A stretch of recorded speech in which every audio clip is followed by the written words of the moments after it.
Yo, welcome to the vlog, my pigeons. Our Pigeon Perspective Podcast is on every Sunday, 8 p.m. British Standard Time, live on Twitch. Make sure you click on the Twitch link to follow and sub.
What up, guys? How's it going?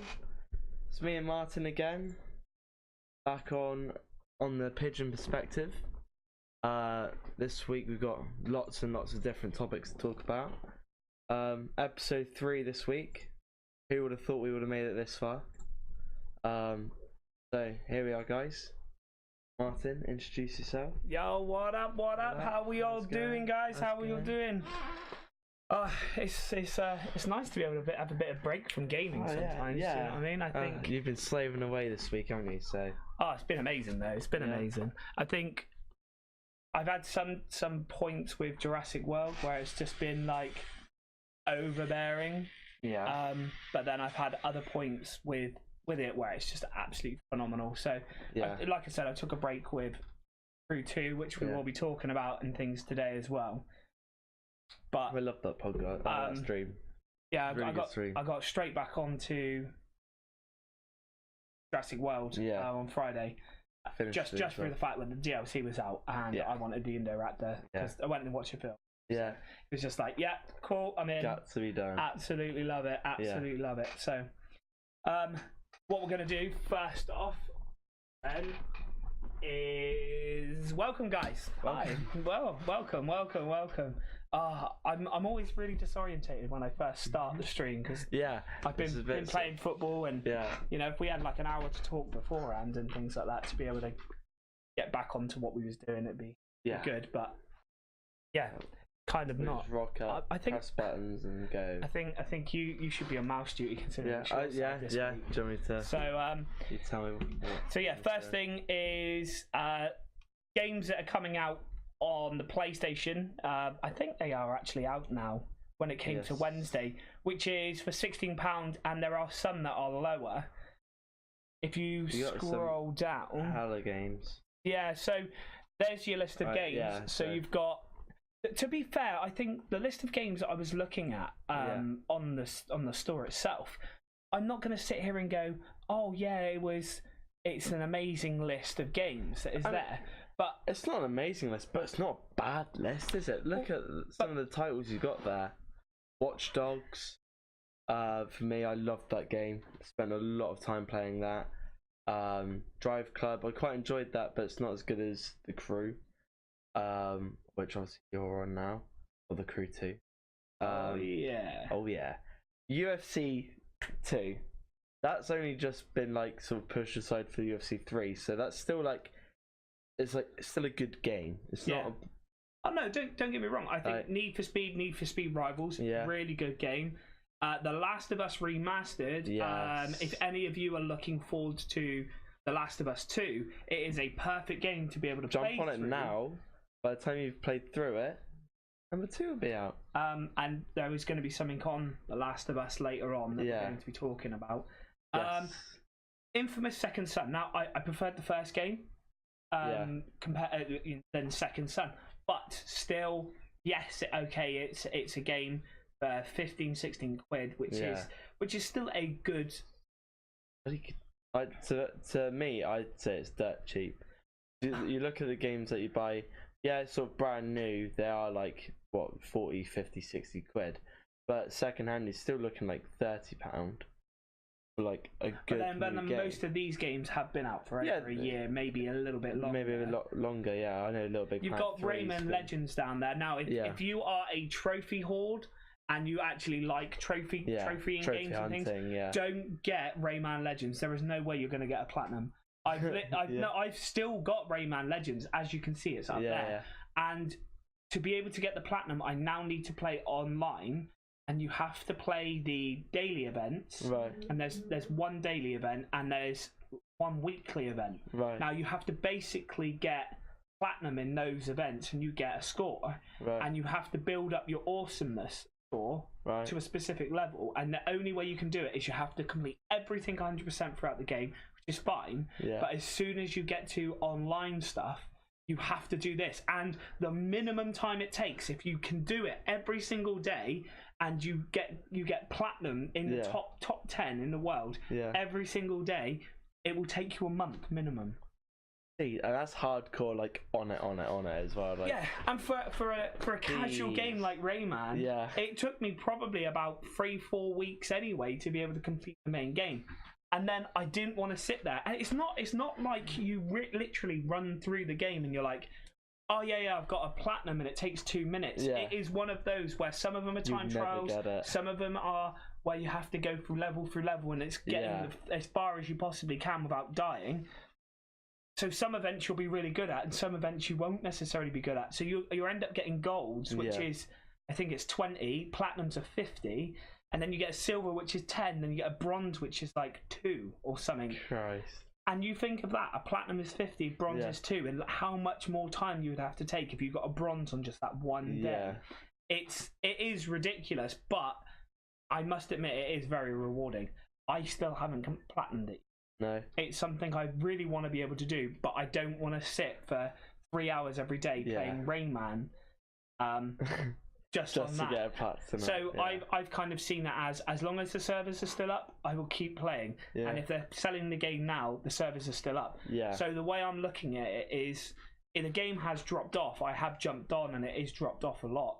Whereas a lot of people are going to start buying the game, the servers are going to build back up. Yeah, with a price like that, and then it's going to be a lot easier, because you're going to get a lot of crap people who've only just started the game going into the event and filling up the bottom portion of bottom 100 because they haven't got used to it yet, or they're not that far on it, whereas I should be able to get my platinum quite easily during that period. Let's hope.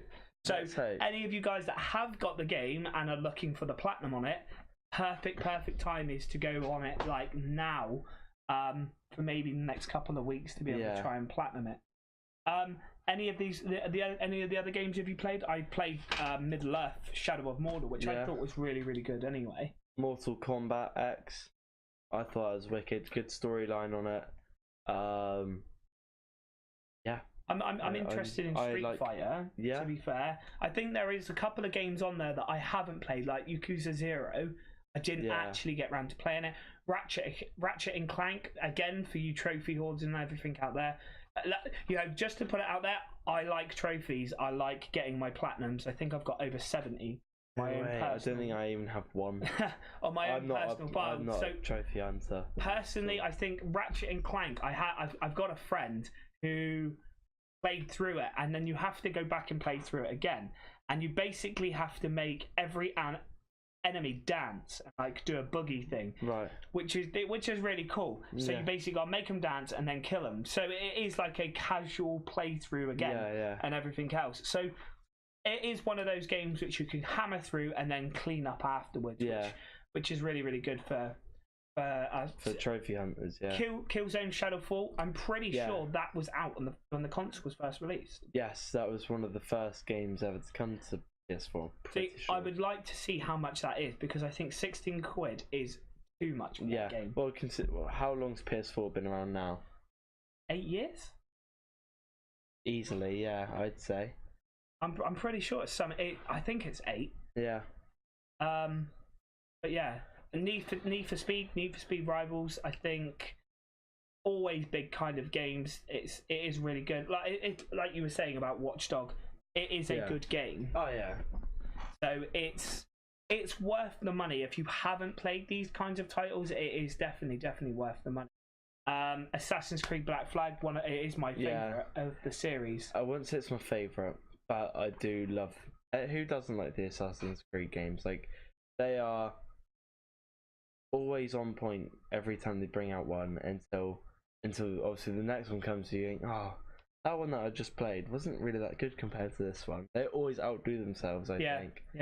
See, with Assassin's Creed 4, name the games that came after it. Didn't. So you got Syndicate. Yeah, Unity, Black Flag, obviously Origins, and that's it. You've got 3 that's come after this one. So why is it that with 3 that's come out, I know that Origins is going to be on there for 60 quid, but they could have put Syndicate, which was a predecessor to that, or Unity. So why did they not put either of those on but Black Flag in specific? And I think the only reason they are is because Black Flag is rated one of the best. And it being one of the best, they are trying to keep it hyped up. Oh yeah, of course. Ready for Odyssey, And also it being one of the best, they're obviously going to make a bit of money out of it, because selling it at such a cheap price, what is it, $20 and lower, but only $20, $20 max, right? So it being that popular, obviously a lot of people would have the game anyway, but then potentially not as well, because they might have sold it off. They are right. Well, yeah, the next one's come out. So like this coming out for such a cheap price, we go, Christ, I remember that game, brilliant game. And Assassin's Creed Origins I've just done. Odyssey's out soon. I'm gonna get back into Black Flag, favorite one. Bang, 20 quid made in PSN's pocket. Yeah, definitely. I think with Destiny Warriors, I remember playing the older style games years ago when I was a kid. Never played any of them, I don't think. So Dragon Ball, I played that. Project Cars, I quite enjoyed Project Cars. It was a bit different to like your whole Need for Speeds and your Drive Club, in the fact that you've got, it is essentially from start to finish. You create, you build, you go on, you win, you upgrade, etc. Like, yeah, you get that in like your Need for Speeds, where you start with a stock car, like, I don't know, I remember a Need for Speed Underground, it was like a Mitsubishi Evo or something like that. Yeah. So you start with that, and then obviously you win races, you earn money, you upgrade. But this is starting from bottom and working all the way to the top, rather than, you know, starting on the streets with like a good car. So basically scrap metal and go all the way through.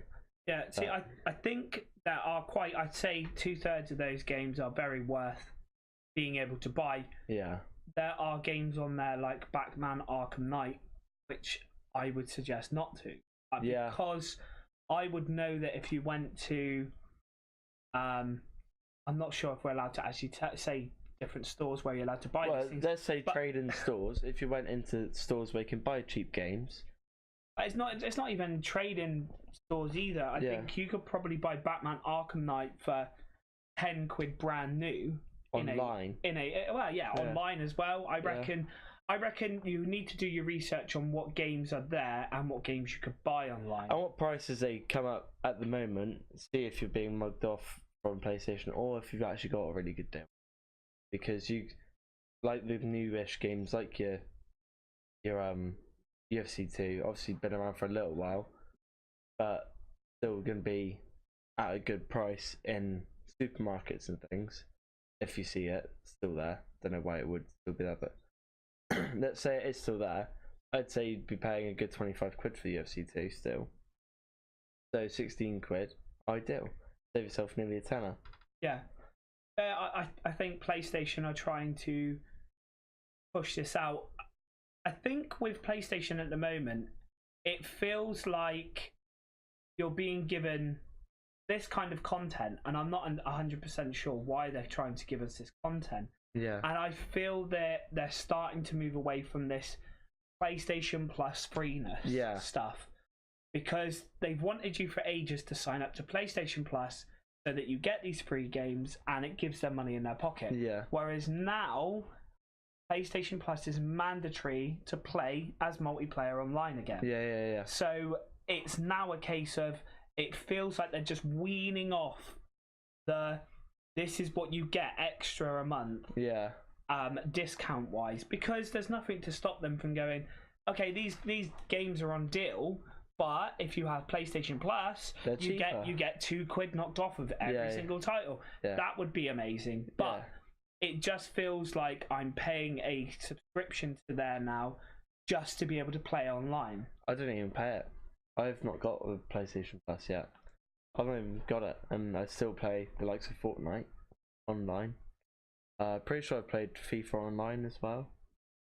See, I find that weird, because I'm pretty sure with things like that, definitely Monster Hunter, you have to have PlayStation Plus, because I stopped mine because there has been, for the last like 3 or 4 months, the free games have been absolutely rubbish. Yeah. So I've gone, no, I don't want to be able to do it. Yeah. I'm fine. You know, they've caught me hold, because there is a lot of games that I did download before, and I want to play, but I can't do it unless I have a PlayStation Plus. Yeah. So as long as you have it, you can still play these games for free. All right. Which is their way of being able to keep you resubscribing and things like that. So yeah, it is a bit of a nightmare, but you know, this is how it is. Excuse me. So long day. Next bit of news. So next bit of news that I seen this week was the Criterion founders have revealed 2 new games. They sound a lot like Burnout.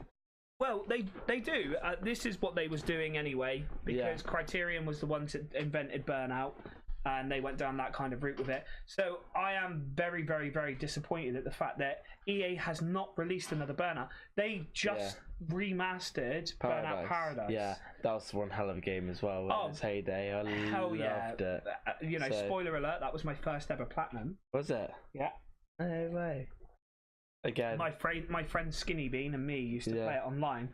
I think we were ranked in the top 10 in the world as well at the time. That's how often we were playing it, and people would just come into the lobbies and we'd help them out with trophies and different things like that. I just messed around and smashed people up and raced. That was it. I had one hell of a time doing that.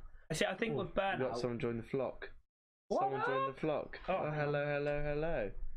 I literally just caught that and the little wink of my eye there. Real Shines. Nice. Thank you for the follow. Thank you very much for the follow. How you doing, buddy? How are you? But I think with Burnout, what I always used to love about Burnout is it was all about wrecking. Have you ever played? Right. I'm gonna say this now, but it's a spoiler alert because I'm gonna do it this week. Have you ever played Goat Simulator? Yes. Right. Who hasn't played Goat Simulator? It's one of the funniest games to ever play. ever. You've not played it? I've not played it. What? I've seen it. What? I've seen it for the first time. No way. The other day, and I've seen it. I know, I've seen it for ages, and I've gone. I just don't know what it is. Hey, I don't know what it is. It's the most stupid game ever. Well, literally, they had Goat Simulator. Farming Simulator. All the expansions for Goat Simulator, and it was £22. Now, if you bought it all individually, it come up to £8.55. So Nice. guess who bought it for £8.55 and is definitely streaming it this week? So. Oh dear. Oh my god. My brother, as soon as I get him part of like the Twitch community, he's gonna love watching you if you stream that a lot. Because not only is it a stupid game, but it's quite weirdly addictive. Well, it's quite weirdly addictive. I haven't really seen too much of it. I got it, and I haven't played it yet because I don't want to ruin it. My reaction for the streams. I swear, PewDiePie used to play it all the time. It's just mess. Like, you can literally get a goat to lick like a moving car, and then the goat's stronger than the car, so the tongue goes flying and then pulls back this car. I'll leave. I won't. Yeah. I'll try not to spoil it too much. There's so many expansions. Like there's a Payday one. Right. So the game Payday. Yeah. There's one of those. There's an MMO simulator. So there's like swords and things. And there's a Goat Z one. So I'm guessing there's gonna be dead goats and everything else. Yeah, zombie goats. And there was another expansion. I can't remember what it was. But yeah, basically, that kind of ragdoll feature was what Burnout was about when I was younger. Yeah. And then it started moving to keeping that as a core, but racing at the same time. Yeah. So that is where Burnout Paradise was absolutely phenomenal for me. And obviously EA was part of it, so they kind of drew it to that kind of way. Yeah. I'm just really disappointed that EA once again have taken a franchise and gone, this is ours. Yeah. You can have one. I'll hold on to it. And then when we go, well, we want another one. Burnout Paradise was amazing. Well, let's just remake it for you. Yeah. Yeah, okay, right, fine. But I don't want a remastered version of a game that was the last one. I wouldn't mind a remastered one of the very first one. Yeah. Or a Burnout Paradise 2. How about that? New content. Yeah. That's what we all want. Brand new cars. I mean, I'm not gonna system. Yeah. What's wrong with using the Frost engine for that? Imagine. Could you imagine that? Well, exactly. Yeah, you could use the Frost engine for that. You know, you've got some amazing coders that will be able to do all the different bits and pieces that they have done for Burnout games before. Yeah. This is why this article got me excited. Three Fields Entertainment with the founders of Criterion. Yeah. Now doing Danger Zone 2 and Dangerous Driving as well. I think from there it's just a case of it's time to step up the game, and I think this is a good way for them to turn around and go, you know what, EA, you have decided to buy our game and buy us out, you know, and you're not going anywhere with it. Yeah. So we've decided that we're going to go somewhere with it. You know, you click on that, you can bring these screenshots up. Yeah. And graphics look good, don't they? So well, like you've got the counter up in the top corner. That is clearly how much destruction you can make. There is a Burnout feature straight away. Yeah. You know, how many different vehicles and everything you've got to be able to destroy up in the top left. So it's just a case of it is just destroy anything, everything. You've got a multiplier, you've got a score, and that's what I mean. I think that this is Three Fields Entertainment way of turning around and starting to say to EA, you need to pull your finger out, and if you wanted to buy out Criterion, you need to now keep going with the Burnout game and a Burnout series. Do you reckon that's along the right roads, or right outside LAX airport? Do you reckon that'll be like the exact same road as LAX? I think, or something similar. No, I think it will be. I think that they might have a mashed up map. Yeah. I do that. Where they have all different bits and pieces. Oh, sheesh! Nice. I didn't even see the Formula 1 car. London, Birmingham. But this is what I mean. I reckon they're going to have mashed up locations. Yeah. So you would have specific locations where you can go. Yeah. But yeah, I don't think it's going to be open world personally. But I think that you're going to be able to do different events where you're going to smash things up and cause loads of damage. Then you can have different events where you're racing, just like you did on the old games. So you're going to be racing, you're going to be flying through, motorways, you're going to be flying through back streets and things like that as well. Yeah. So I think this is something to be able to look out for. Definitely something to look out of when it's coming out.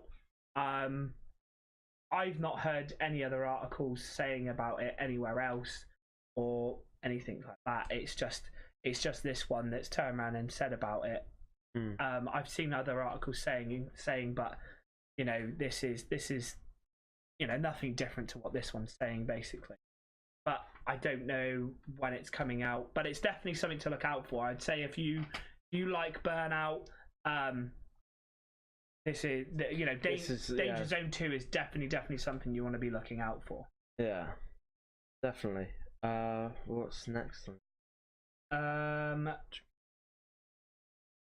You know what you're doing.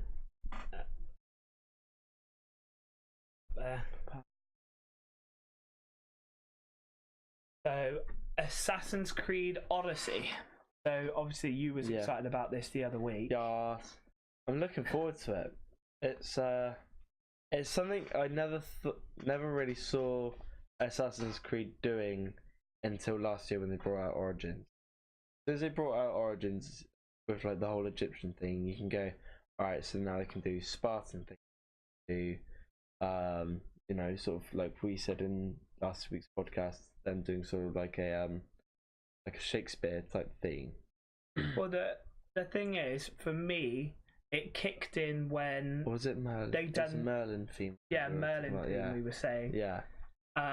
It kicked in for me when they done Assassin's Creed 3, when they done the war between Britain and America, and all the historic events going there. Yeah. So anything you learn history-wise at school, French Revolution, Assassin's Creed Unity, and you've got Tudor London, Syndicate. Yeah. Now you've got the Egyptian, reign and everything else. Yeah. That's Origins. So, the Spartans thing was definitely something that was going to be coming up. Yeah. We've done a kind of Roman thing with Brotherhood. Yeah. And it followed on, but I think that they were too hung up on the Desmond Miles story. They could really bring that back and focus on it. Focus as like a Roman specific. But do you not think that their army that they're creating in this would be something to go, it works, fix the bugs and expand the army? Yeah. So Roman army, bigger and the shields that they use for Spartan is spear and shield, round shield. Hastati is a square shield, but still a spear. Yeah. And Hastati was the main foothold soldiers. So would we be seeing that? We already see mounted on horses and horseback fighting and things like that. So they don't necessarily need to do a load of things. You think of how Greece looks in this game, and you think of how Rome would look around 200 AD when they're starting to take over. Yeah. You imagine the Senate. You imagine those steps with all of these people with all these robes and your commander. I can imagine that. I'm not 100% sure with this one of who's going to be the main protagonist. But it looks like you're going to have a male and a female role. Well, yeah, from what we see here, yeah. So you can have a male and a female lead role, and it's actually made the image smaller. Yeah. But even though you have a male or female lead role, do you think that they would carry something like that over? I would like to see, when we was talking about the Rockstar thing last week, I would like to see I was just thinking that. Where you would have in this game, like a maybe in the next game as well, like a dual story mode almost. Exactly. Yeah. She is the story for the city. Yeah. Have you ever seen a TV series, or it was on Netflix as well? I think it is a Netflix original called Medici. No, I haven't. Well, Medici is the currency. On Netflix.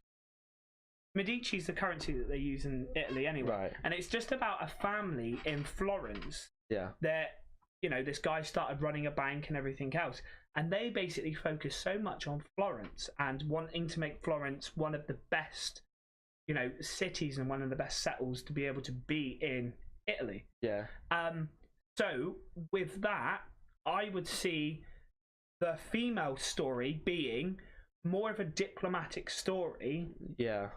In a case of, especially if they was to look in maybe doing a Rome game or something like that, where the female lead was to be more diplomatic, more pushing into those boundaries to break that stereotype that a woman was not part of the Senate or a woman was never part of history, and break that mold and put a woman in the Senate or put a woman in politics. Yeah. And then put the man out to be able to fight, or even reverse the roles. Yeah, well, like we had last week with the whole woman being the cowboy in Red Dead 2, it's a lot like now we're getting sort of like those characters where, obviously modern life, women don't do what they used to do, where they stayed at home, did all the washing and stuff. We've got a lot of women in our modern era where they do go and fight for our country and things. So that's what they're putting into the game now, because otherwise, if we didn't have that, if we had how it traditionally was, where women didn't go to war, they were just nurses in our, as the media likes to tell us. Games get a lot of backlash for that from us in the modern life now, where we have women going and doing everything. We have men staying at home doing things, So that's where games sort of almost have to have that mix of saying a woman going into politics back in those eras where they never would have done stereotypically, because otherwise they'd get a load of backlash from female gamers saying this isn't on. I'd love to see a girl in the Senate. I think they would get a backlash. A girl at war. I think they would get a backlash for the fact that they would say you've chosen a game that stereotypes that a woman would never have a lead role. Yeah. So you're making a game that you would never give a female a lead role. Yeah. Whereas we never lived during that time. How would you know it's true? Yeah. There could have been a great female Senate. Yeah. Or not even great. There could have been just a normal, plain female Senate that never done anything, never created any waves, but she was there. Yeah. And we would never know. No, because she just went under the radar. Yeah, because back then it wasn't about a man or a woman being part of the Senate, but we see it now as that is what it could be. Yeah, definitely. That's wicked. So in this article, it's basically saying about us getting to choose who's going to be the cover star, who's going to be on the front cover. Is it going to be a male or female lead role on the front? And personally, after that argument we've just had, or argument, debate, whatever you want to call it, I'd love to see a woman on the front cover, proving to the world like this is how life is now. We have got women leading stereotypical men roles. The thing is, like Assassin's Creed Origins front cover. Yeah. It was about the pyramid being in there. Yeah. So you knew visually what was in there. Yeah. So do you not think that yes, the Assassin's Creed logo is going to be with the Spartan helmet in? Yeah. Do you not think that it's probably going to be male looking at female? Because they valued their, Spartans valued their women a hell of a lot. Yeah, oh, massively. So do you think that the male would have helmet, spear, and head to head with maybe his woman, his wife, or something like that, because of how passionate they were? That means to say that there is a unified agreement within this game, and a unified agreement between the two characters that it is about equality, because that's what Spartans, and especially in the films that we've seen and documentaries, Spartans believed that equality was there. Yeah. And that was back then. Yeah, or could you go one further and have the woman carrying the helmet and the spear going back to that bloke? To give it to him. Not even to give it to him. She's the one been at war. Did you go that far and say that? Maybe. I would say that because Spartans valued the women the women stereotypically it would be that women were part of power and politics. Yeah. In Sparta time, yeah. So the men traditionally would fight, and women would sort out politics. Yeah.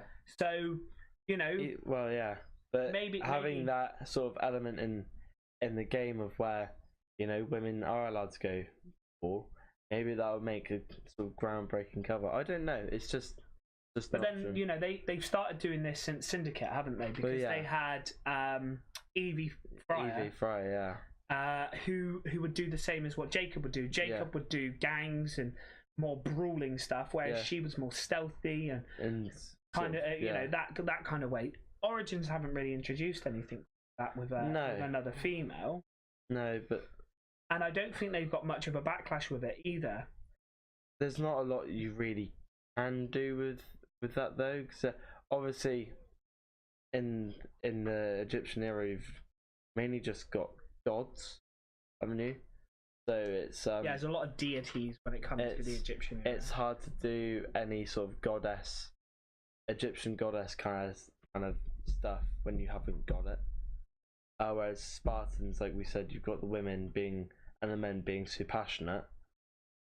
You've got loads of sort of storylines to go through here, and if they do a dual storyline, it would be groundbreaking for Assassin's Creed. Obviously, we've seen GTA do it. The likes of Red Dead looking like they're going to be doing it. Red Dead 2. So why won't they follow? If they've seen the good thing with that is you could have a dual story throughout all of the game till it gets to right near the end. Yeah. And the two stories merge into one. Yeah. And there you go. Done. She would be more sneaking missions, more follow missions, more diplomatic missions. Yeah. But she could still have assassination missions. Of course, yeah. Which means she's going from a villa to another villa and assassinating somebody. Whereas he would probably be more brute strength, less intelligent. Yeah. So this game could portray the woman as very intelligent, very stealthy, and very forward thinking, whereas the man could be very much like the brute. Yeah, and that's why they complement, the brawn, isn't it? Yeah, they complement each other. That's what I would like to see. I would like to see the two storylines separate and then come together at the end. And the only way I see that coming together at the end is literally just her handing helmet, sword, and shield, and he goes off to that 300 battle. Yeah, that's the only way it can go, really. Yeah. Story wise, because obviously they're back. So yeah. Well, no, but that's Leonidas. He isn't Leonidas, is he? Oh yeah, of course, because he's got Leonidas' sword that we saw in the trailer. Yeah. So he had Leonidas' helmet and sword. So that's his after that. Right. Okay. So I reckon that battle 300 would probably be your starting battle. No. Oh, well remembered. So that's actually I think that the way that it would finalize would be the woman and the man's story coming together, and then free roam a lot more from there. Yeah. Because you could use either. So you could use her for those kinds of things. She would be there for those stealthy missions. Because during this one, you've got an eagle that soars up and things like that. So what do you reckon that they would stick with they've always stuck with the eagle theme. Yeah. You have a pet eagle that goes up. It fits with the Egyptian time. Yeah. Does it fit with this time? Not maybe like a falcon. They'd probably have to change it, but it'd still be a bird. Yeah, it's not going to be anything as big as an eagle because you've never really seen that in any of the films. Historically correct, is it? Historically correct having an eagle? I don't know. I wasn't there. Yeah. But yeah, there is going to be some sort of like. Or they had a thing called an oracle, didn't they? Which could foresee. Now, we used to have eagle vision within an animus before. And the eagle vision within an animus would be, kind of basic, whereas the Origins is taking it more to the extreme that Eagle Vision is an actual eagle. Yeah. Now, does that mean that the Oracle would give you something called Eagle Vision, but it's the Oracle that's gave you this power of foresight, so you can see from the view of an eagle. So you can then mark up all your enemies in red and your hiding spots in yellow and everything else. So do you reckon the Oracle might be something to do with that? Maybe, but then how are they going to bring that back? I don't know. Leonidas had to speak to the Oracle and had to consult them before going to war. Yeah. And the council that was there. Yeah. So he had to do all of these things. And if he's taking over Leonidas, it means he's taking over as leader, which means the Oracle is going to be involved with him. Yeah. And if we're not going to say he's going to use the same gimmick as what they've done in Origins by using an eagle, would they use the Oracle as the foresight? But anyway, the whole point of this article this week was that you can download a theme. Yeah, you can download a theme on the PlayStation. PlayStation, I don't think it's just PlayStation. A couple of other consoles and thing as well. So who can you play? We'll let you play through the entire game as either. Oh, so it does say as either female or male mercenary, Sandra or Alexia. Just like the game itself, it's reversible that you pick. So it's going to be a reversible cover. Yeah. On the game, so you can then just go, right, I'm going to flip it round, and I'm going to have the female character as the front of my cover, or the male character as. I think it's a good move that they've said that you could have a reversible cover. Personally, I'd still like the fact that it's not necessarily a choice of which mercenary you pick. I would still like to have seen something like the story from having, because this is basically saying you can choose to use a female role if you want to. Yeah. Whereas I think that if you sort of had to almost. Well, in Spartan times, they valued their females, like I said. So having a point where you would have to play as a female, it would be a vital thing that would happen at that time. Yeah. And like you said, like with the whole backlash of the female gaming community, it's awesome to have a female character as the main character almost, or have like a big duty to uphold, rather than just sort of being the male character. But is this going to do the same as what Syndicate done by going? You can either choose Jacob or Eve. Yeah. Because of I never really chose Eve because her stats were never as good as Jacob's, and the only time I would choose her was for stealth missions. Yeah. Now, if this is saying that they're mercenaries, you know, obviously Sparta has fallen. He's picked up Leonidas' sword, and they are fighting from there. So they are literally hired help. Yeah. From there. So they're in a sense going to be doing the same role as each other anyway. Which is a sticky thing, because I wouldn't want her finding Leonidas' sword and trying to be a mercenary from there. No. Because it would be, the story has to be different for her than what it would be for him, because he would be more accepted with in the that sword, in that kind of sense instead of her. So I would like to have had kind of stereotypical to start with, but at the same time a female has a lot of power when it came to Sparta. Yeah. But yeah, I know that there is a voting system at the moment that they have on their own website where you can pick different arts and different bits and pieces to vote on what you think is what they should use for the front cover, basically. And if they're doing a reversible one, they're obviously going to be doing art for a her and for a him, and then choosing which is the best one that fans have come up with in different bits and pieces. 12 cool things in Assassin's Creed Odyssey. Do you want to have a look? Have a quick gander. There we can discuss how to take down Podarkis.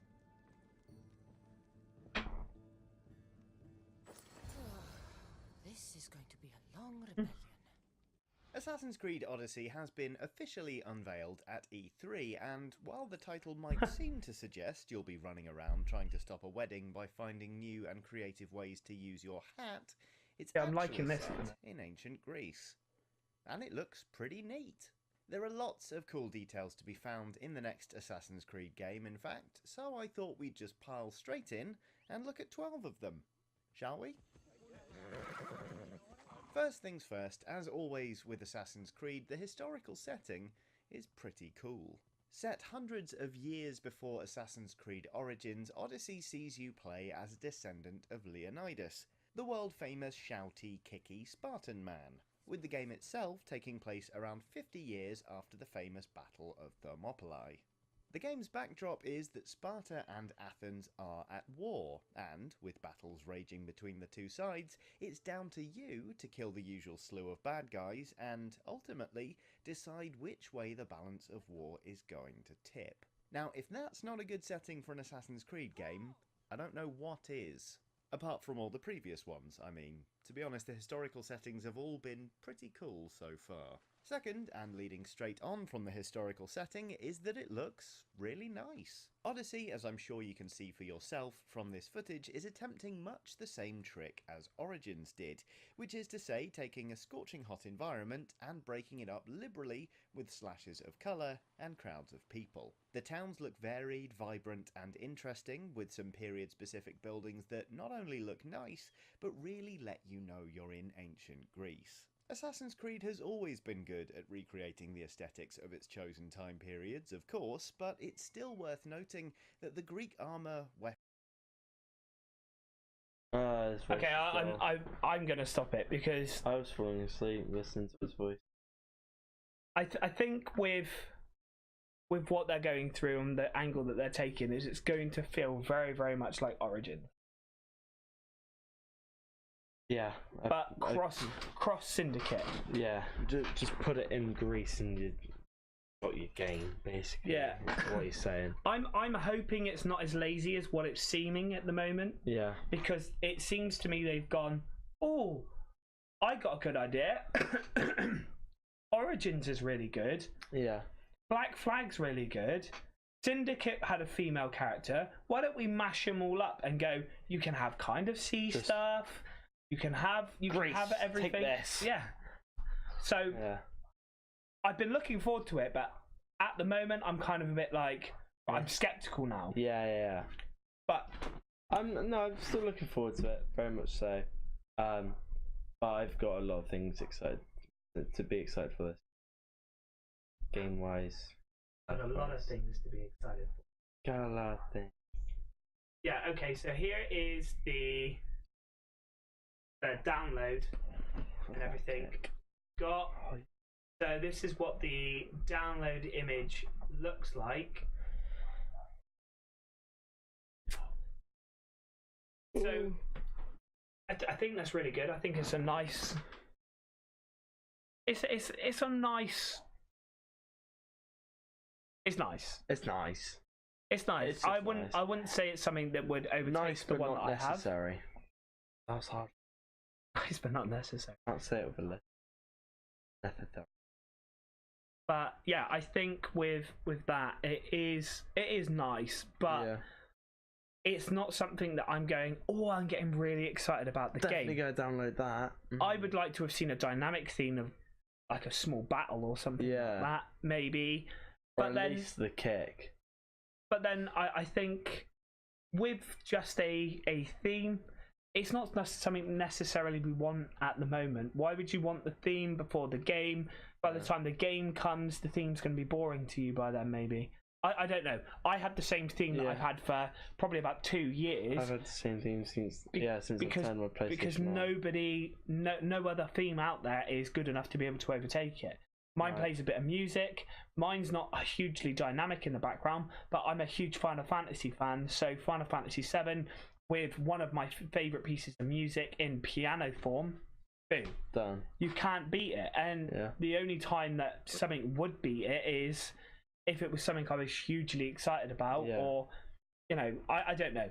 I think it's good, but from now to the 5th of October, I'm not necessarily sure that it's gonna carry that whole way. Yeah, it's not weight for me. It's not going to carry a lot of weight where I go, I really want this, and it's going to hype me up more and more and more. I think that they needed to release things in drips and drabs, and I don't know. I think that they need to show off something dynamic, something new, something what this game offers that Origins didn't, because Origins is different to Syndicate. Yeah. And then Syndicate was not hugely different to Unity, but it was better. Unity I found was very, very poorly done, and I was really upset at the fact that it was the worst one.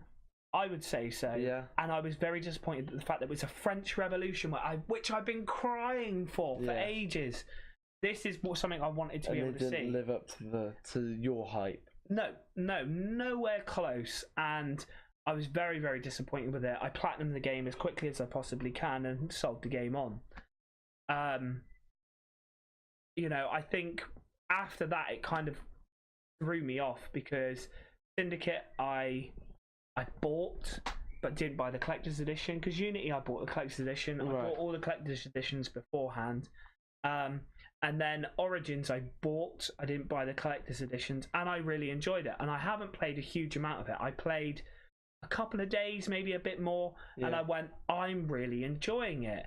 Then I went, oh, I am busy with life, blah blah blah, and then didn't go back to it. Quite get back but into it. Yeah, it's just a case of, and especially now starting streaming, it's just a case of having to play latest stuff or stuff that people want to see.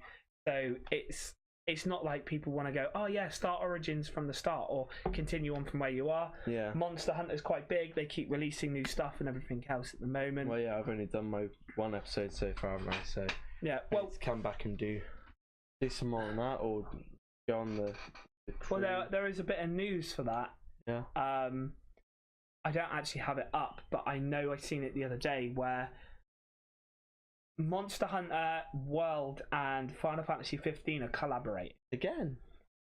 So nice. Basically, Monster Hunter World are bringing out the Behemoth. Yeah. I'm pretty sure we said this last week. We did. Yeah. So this is out, but also there is going to be a Monster Hunter World in festival in Final Fantasy as well. Yeah. So it's games like Monster Hunter that keep themselves relevant. Yeah. That I can keep playing and I can keep enjoying. Same with Grand Theft Auto; they keep themselves relevant. Seems like nearly every other week they're bringing something out. So this is what I mean. Assassin's Creed collaborated with Final Fantasy. Yeah. Origins did, because they had an event in there, which would have been perfect to have been able to have streamed. And because that's the funky chicken thing, isn't it? Yeah. It's Chocobo. That's the one. Yeah. Funky chicken. Funky like chicken it. Thing. So yeah, that's lovely. So the next bit of news that I seen this week, or we seen this week, is Pokemon Go have introduced the friendship level, the new friendship part of the game. Finally, I used to play Pokemon Go for ages when it first came out. Yeah. So I've been watching that, been absolutely trying to blitz it as much as possible. Got a friend that's on it all the time and things as well. So it was just a case of, we were crying out right from the start that we wanted trading, we wanted battling. The battling system we didn't find was that great on it. And now Jurassic World's come out, which is doing a similar thing. I jumped on board with that, but I left Pokemon a while before that. I'd probably say about 6 months before. I don't think I've played Pokemon Go for at least a year and a half. Wow. But yeah, they've introduced this new friendship where if you put in your friend's code, you can go to Pokestops, get gifts, and send gifts on to them. So you don't necessarily have to go out walking too much to get all these gifts. If your friendship level goes high, you can then trade more for less Stardust, because it uses Stardust to be able to trade. So it's a good thing in a way. I hope they continue to expand on it. And I think the reason that they've started doing this, don't get me wrong, I know that they had this in the pipe work coming. They was going to be doing trading and battling and friends and all of this. But I think the issue with it being is it's taken 2 years nearly for it to get to this stage. And I think as well, they pushed it forwards more and more because Jurassic World Alive has come out, and people have started playing that, and that's built up a big community. And especially when it comes to the battling as well, that a lot of people like the battling system on it, and they've decided to use that instead of Pokemon Go. Now, there are things in Jurassic World Alive that we need to start seeing in there that Pokemon Go already have. And then there's some things that Jurassic World Alive already have on a very, new game that Pokemon Go need to look into being able to try and do. So, it's weird how they need to kind of learn from each other and everything else. This is a little bit about how to add friends. If any of you guys already play Pokemon Go, the way that I've learned how to do it is you get onto your main screen, you click on your character at the bottom, and you should have a new option across the top, which is it should say friends. You click on there, it will then come up with either friends or me. If you click on me, it should show you. So this is what it will give you. If you click on me, it should show you not a screen like that. It should show you a screen where it says all your number, your trainer number, and if you've got a friend's trainer number, to click in there and start typing in theirs, and they will come up as a friend. Right. And then increasing friendship levels is something I was saying. So if you participate in raids together, gyms together, sending gifts, your friendship level will go up. And when you go up to a big level, I think it's best friends, you actually get a massive reduction in Stardust for trading. So you can trade and do all of these bits and pieces and everything else, and then you get you have to spend less Stardust. But then if you do raids together, you get more balls and things like that. So basically, if you was to do a raid and you raided on a Mew, and you managed to defeat Mew, you get a chance to catch it afterwards. Right. And due to who controls the gym, how much damage you done, and how good your team was, you would get so many balls to be able to throw. Right. It's usually between about 8 and 12, I would say you usually get.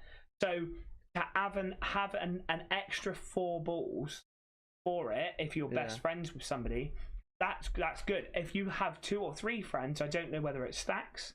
Right. And if it did, how awesome would it be if you had 5 of you going out raiding and doing these big high-profile raids? All end up being best friends.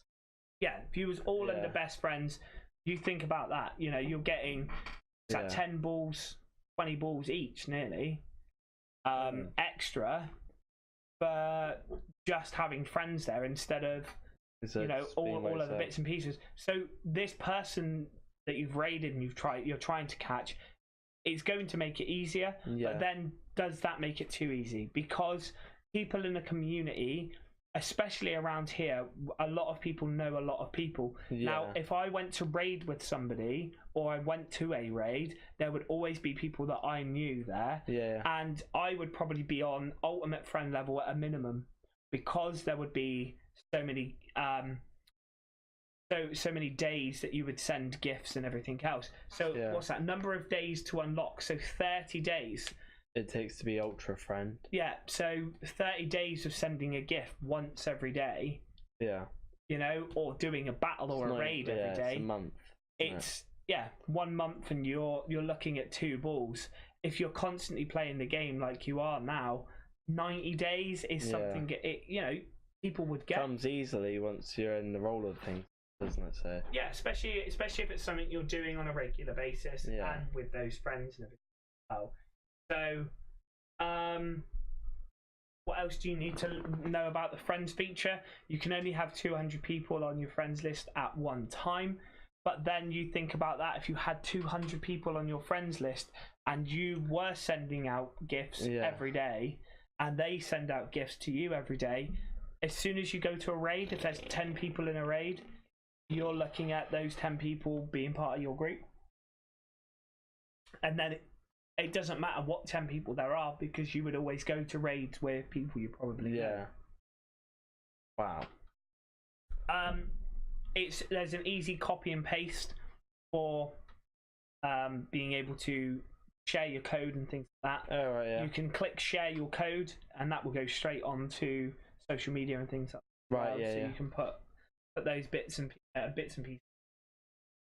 All of that. A dot will always appear up on the home screen to say that you have a gift. You will get a message across the top as well to say that such and such has sent you a gift, or such and such has added you as a friend. Then you could just go onto there and follow the red dot system. Or all your friends as well, when you scroll through your friends, it will give you a news feed of what they've been doing.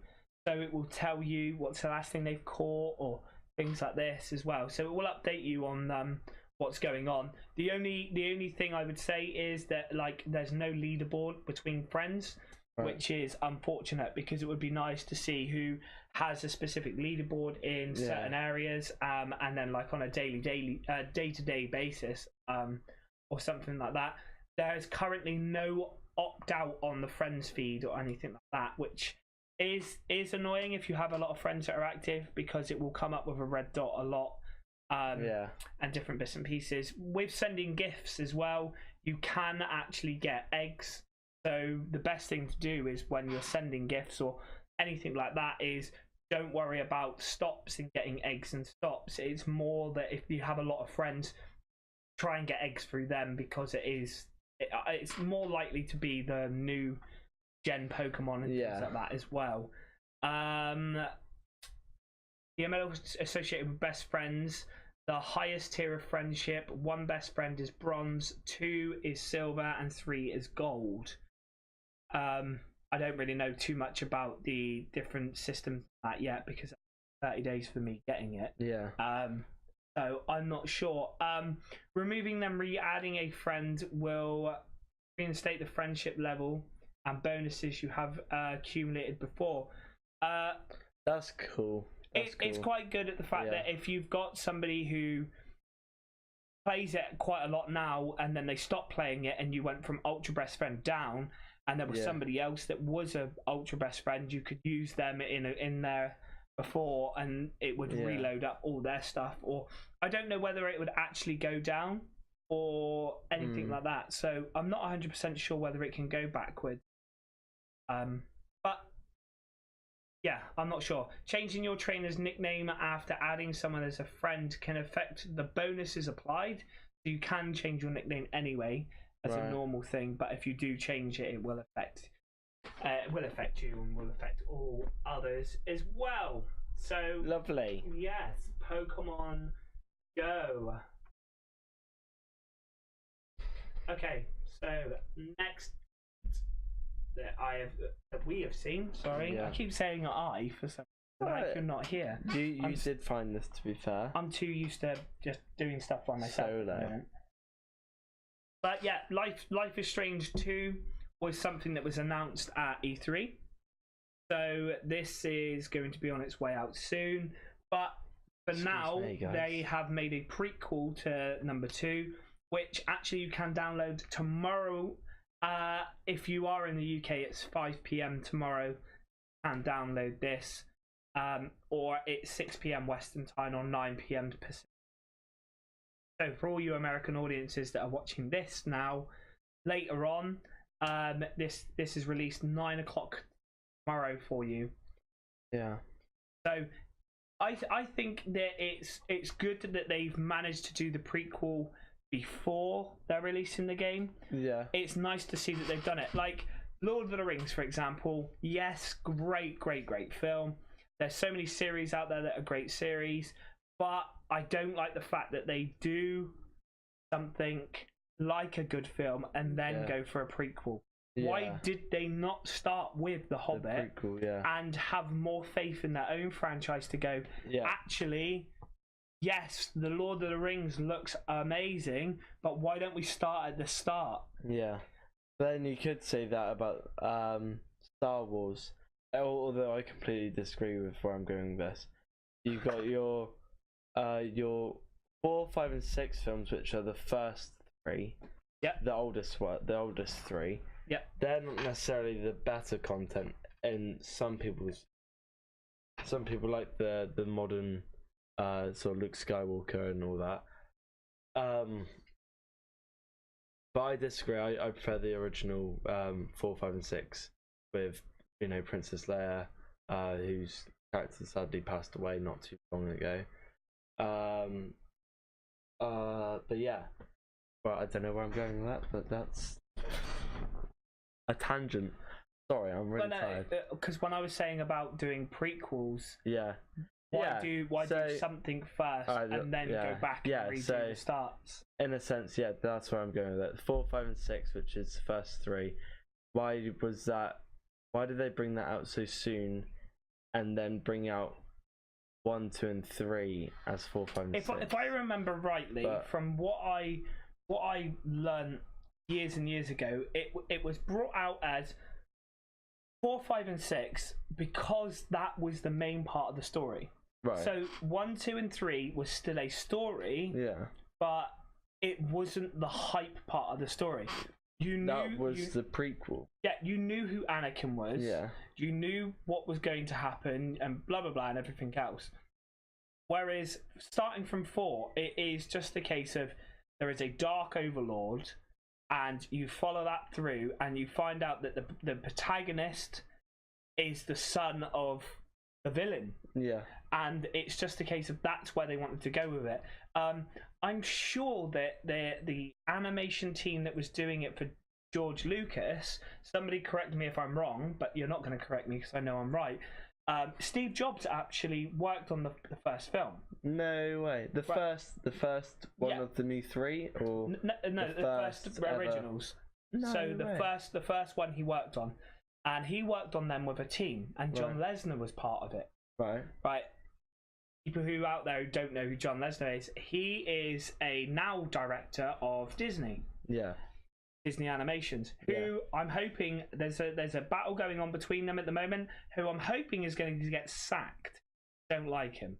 But basically they worked as freelancers to help George Lucas on the original Star Wars. Right. Now when it got to the next film, George Lucas basically made a animation part for his studios to do more CGI stuff. Yeah. And told Steve Jobs that he didn't have anything for him.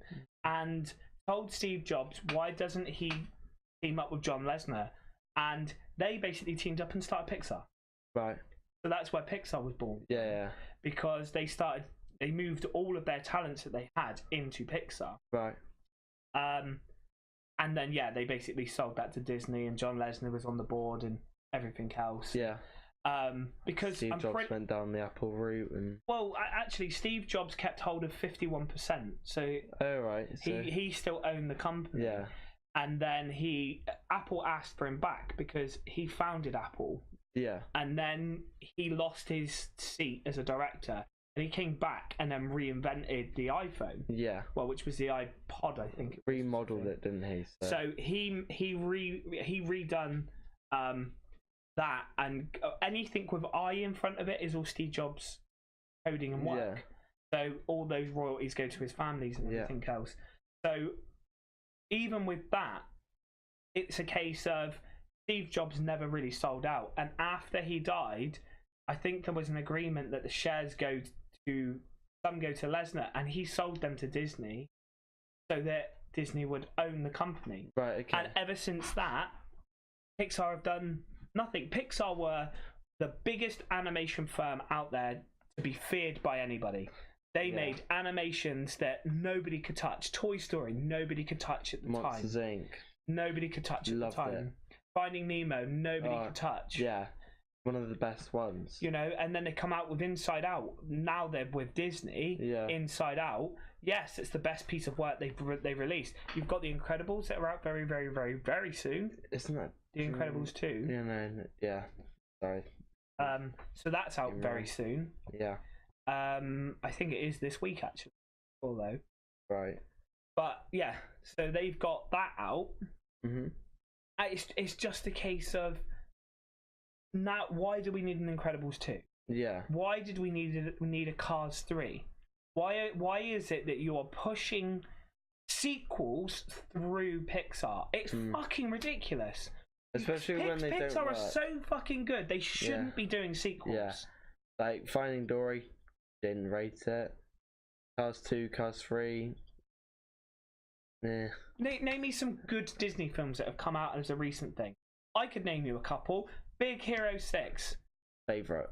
One of my favorites. It was an idea that came from Pixar. Yeah. And John Lesnar fucking moved it across to Disney Animations. Yeah. Big Wreck-It Ralph. Yeah. Wreck-It Ralph, good. You know, I'm pissed off that they're doing a number 2 for Wreck-It Ralph. I'm excited to see where The Incredibles 2 goes. I've not looked into any spoilers or anything as of yet. So I'm excited to see where that's going to go, what storyline they're going to give us there. Because with obviously The Incredibles, the first movie, for me, it didn't really end on a cliffhanger. It did end for me as obviously as a child. That's the last time I watched it. Yeah. So for me, I thought, oh, that's a great movie. Didn't think anything of it. Just carried on playing the PlayStation I game. didn't. But yeah, so that's why I'm excited to see how it's going to start and how it's going to finish. What's going to be in between. So, I'm not excited. Is a strong word to use. I'm intrigued. I'm intrigued to find out how the storyline is going to, what it's going to be. The thing is, the end of the original one was Jack had powers. Yeah. And he could change from lead to fire and everything else. So yes, he's now got superheroes, and yes, is he going to be grown up to have those superheroes and things as well? Maybe, maybe not. I'm not 100% sure whether he will or whether he won't. But for me, I was kind of like, oh, Jack has powers. It's going to have happened because the rest of the kids have powers. Yeah. So it was just a case of, I don't know. I don't need another Incredibles movie. I need another movie like what Inside Out was. Yeah. I need another movie where Pixar sit and they think and they go through it in so much fucking detail. Real life issues of a child and make a film out of it, but not make it so it's like issues. Make it enjoyable, but at the same time factual for kids to go, right, okay, I've had a terrible day at school. I should tell my parents about it, rather than being a stroppy little mare and getting into a tantrum. Yeah. You know, it's good. Yeah, hugely. So, leading us back to prequels, I still think that is a very, very good thing at the fact they know they're doing a second, so why not do a prequel to the second? Yeah. I would be annoyed if they're doing a prequel to the first from now, but all this means is they've come up with an idea for the second game, so they're doing a second. So the prequel of the second, it is... Which Fast and Furious film was it? Was it 1 to 2, where there was a prequel series in between, where Paul Walker went off and done different bits and pieces, and he was doing different races and everything else, and it was just literally a 5-minute thing before the next film. So it was just showing what happened when he gave Vin Diesel his car. He got sacked from the police force. He started doing driving. Oh, crikey, that would have been like the third and fourth movie. But no, between 2 and 4, that would have been. I can't think of that. Which one it is though? But that's what I mean. They had a little prequel as a filler. Yeah. And I think films should start doing it now, where you know, it starts the film. And it's the same with games. Games have a prologue. Yeah. And I think this is where films now need to go. Your prologue now is you're filling gap between movie A to movie now. Yeah. And it is just that little fill gap, and then you hit it with the title, Jurassic World Fallen Kingdom. Yeah. But they've done a prequel just before that. Yeah. To say, you know, we didn't, you know, I like the movie, I really did, but I thought there was so much more they could have done with it. They could have squeezed in the information that Claire had been given a call from John Hammond's friend at the Westwood estate, and they're going back to Jurassic Park. You know, to be able to find these dinosaurs and everything else. That information took 30-40 minutes to be able to get across to us. Yeah. Now that's 30-40 minutes. They could have spent so much more time on doing 10. into well, they could have done something else. Those 30-40 minutes they could have condensed into the 5-10 minutes as the prologue. Yeah. The prologue. That prologue could have kept you interested, could have skimmed over certain details, but still gave you the core fundamentals, but hid enough from you that you don't know what the whole movie's about. Yeah. Yeah. So you basically like, oh, I know what the movie's going to be about, but you there's something missing. Yeah. And the prologue that they done was that they were after the Indominus Rex's bone. Yeah, yeah. And it's kind of like you don't know about it until later on in the film, which is good. And you know, is that necessarily a prequel? No. You know, we could have condensed a lot of the other information down and then started with that. We knew why they were there. Yeah. We knew what was going on to a point, but we still had that hidden agenda. And then the next part of the film would have been that why couldn't you have had them flying out to Jurassic World? Yeah. Doing the bits and pieces they had there. Then, you know, you've just saved yourself 40 minutes. You can push a lot more. You know, you had the Indoraptor fighting Blue. There could have been a bit more. They could have done more with other bits and pieces or other dinosaurs. I kind of feel like, yes, there was a good story plot behind it, but the cinematography took up way too much of the film. Well, I haven't watched any of it yet, so I've not. I'm a massive fan of the Jurassic World sort of films. How are we even friends? There's a lot of stuff that I dislike that you like, and it did kill me to say that a little bit, but I watched 1 and 2, and I was younger when I watched them, so that I don't know. I've just never got around to doing it. I'm quite a lazy person, and I don't do things. I just work and chill out. I don't go, oh right, need to go to the cinema and watch the newest film or anything. If I'm interested in it, I'll wait for it to come out on Netflix. I'm not that interested in things. But obviously a lot of people have talked about it.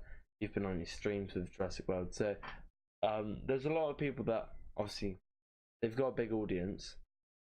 I'm not part of that audience, but I am interested in dinosaurs. I like dinosaurs, and I'd love to be able to go right marathon day from one to end, or do it, and you know, go through and find out more about the films and see like how you watch films. Do you know what I mean? So I watch films because university spoiled them for me. Alright. So I don't sit and watch films like a normal person and go, oh this or oh that. I go, why have you done that camera angle, or this camera angle should have been used, or you know, the thing for me is every shot, every angle, every aspect and word that is spoken is there for a reason. Yeah. Now if we've been given something which could be digested down, to me, and like what happened to me in university, I basically came up with a story which was similar to like Jurassic World, and I was called up on flooding. Right. And flooding in university is a very bad thing. It is basically me saying stuff to make it look like I've done more work. Right. And I went, my references were this film, and they said that's where you went wrong. Right. Because there was too much flooding in specific areas. So when you used that film, you flooded specific areas of my assignment. Right. So when I was creating an animation, they were like, why did you use this part? And it's a case of, I was like, for me, it's dynamic. I'm showing one angle, then I'm showing another, then I'm showing another. And they're like, yeah, but it's the same thing. It's like, yeah, but it was a dynamic shot. It's like, but you're not making it dynamic. The action would make it dynamic. Yeah. So to pan would make that dynamic, or to rotate would make that dynamic, as long as they're doing something. Yeah. So, you know, when you see like a raptor jump and it jumps up to be able to latch onto something. Yeah. What they're trying to say is the reason that people like Framestore and Double Negative go from the raptor going to jump and then a shot from behind where he's jumping on top is either one, texture errors. It's always a technical thing. There's always something wrong with the model or wrong with the lighting that they can't get it done or sorted properly. Right. Or the camera was in the wrong place at the wrong time, so it's going to cut out part of the scene. Yeah. Which was going to be the issue. Whereas there are other scenes in Jurassic World where he's there saying to all the raptors like, whoa, whoa, and it spins from behind him round like that. Yeah. That one continuous scene is there for a reason, to show about the control, and the reason you're behind him is because they're all looking at him. Yeah. So, you know, it's the same with an angle, that if you're looking up at somebody, they're more powerful. Yeah. If you're looking down on somebody, you're more powerful. Yeah. So when you always see a bad guy hit somebody and they walk over above you and they look down upon the camera and they go like, and then hit or something like that. It's to show that they have more power at that time than you. Yeah. I don't know why, but I just got a flashback of Modern Warfare 2 then. You know, when Ghost throws the fuel over you and you're like there underneath, and But this is the thing. Cinematography is used throughout gaming, and it's used throughout films as well. And this is the problem with prequels before the actual thing in itself. After the actual thing is the fact that a prequel can seem, e.g. like The Hobbit, can seem more in depth or more well stitched together than anything else. If anybody out there is into their cinematography or into their kind of films where it comes with CGI and seamlessly doing it, watch Revenant with Leonardo DiCaprio. Yeah. The very first scene there is continuous. I think there's 3 different cuts in the first 18 minutes, right, or something like that. It is a ridiculously long time where it's not cut. Yeah. And that means that all actors have to be in the right places at the right time, all the things that have to be there at the right points. And not only that, but you have cameramen running through this terrain with a camera, and the camera is dead fucking smooth. And it's incredible. It is incredible. And for doing what I've done at university, to be able to see things like that, that is why he won an Oscar, because the film studio done such an amazing job. And it's exactly the cinematography that we're seeing in The Last of Us 2 when we watch that. That kind of style and seamlessness, that is what games need to do. That's what they will be like as well. Like we said last week, with all the whole, you know, games being made too good for the current console, hence why they're bringing out new consoles. That's when games will get better and better and better. You can't go backwards with gaming. No. It's virtually impossible. No. Well, the thing is, there are a lot of things that have gone backwards when it comes to retro stuff. You see a lot of indie games that are backwards kind of stuff. Sonic the Hedgehog kind of. You don't see a lot of big like AAA titles. Yeah, like AAA you don't see titles. top 10. Your top 10 games of the year down there. Okay, so next thing. You mind if I just fill up some water a second? Yeah, you carry on. You've got the bottle. Thing here. So you do that. Yeah. I will talk for the moment. Keep yawning. That's no good. Long day. I've been air hop today, so. And I didn't get an invite? Well, it was for my girlfriend's sister's birthday. Nice. It was great fun. Okay, so this is fairly new for what I seen anyway. I downloaded the Westworld game on my phone the day that it came out because I pre-registered for it just to see what it was like. And my first initial thought was, wow, this is exactly like Fallout Shelter, just with a theme park on top. Yeah. So I think Bethesda have got wind of this, and now they are trying to sue Warner Brothers over the coding, because they're trying to say that the coding that was used looks way too similar, if not exactly the same as what Bethesda's do for Fallout Shelter. So yeah, this is all gone through now, and yeah, so they're basically taking this to court. So Bethesda is suing Warner Brothers over the Fallout Shelter, which we had an announcement at E3 from Bethesda saying that Fallout Shelter has been out for a year, and they were going to release it on the PlayStation, PC, and other bits and pieces and everything too.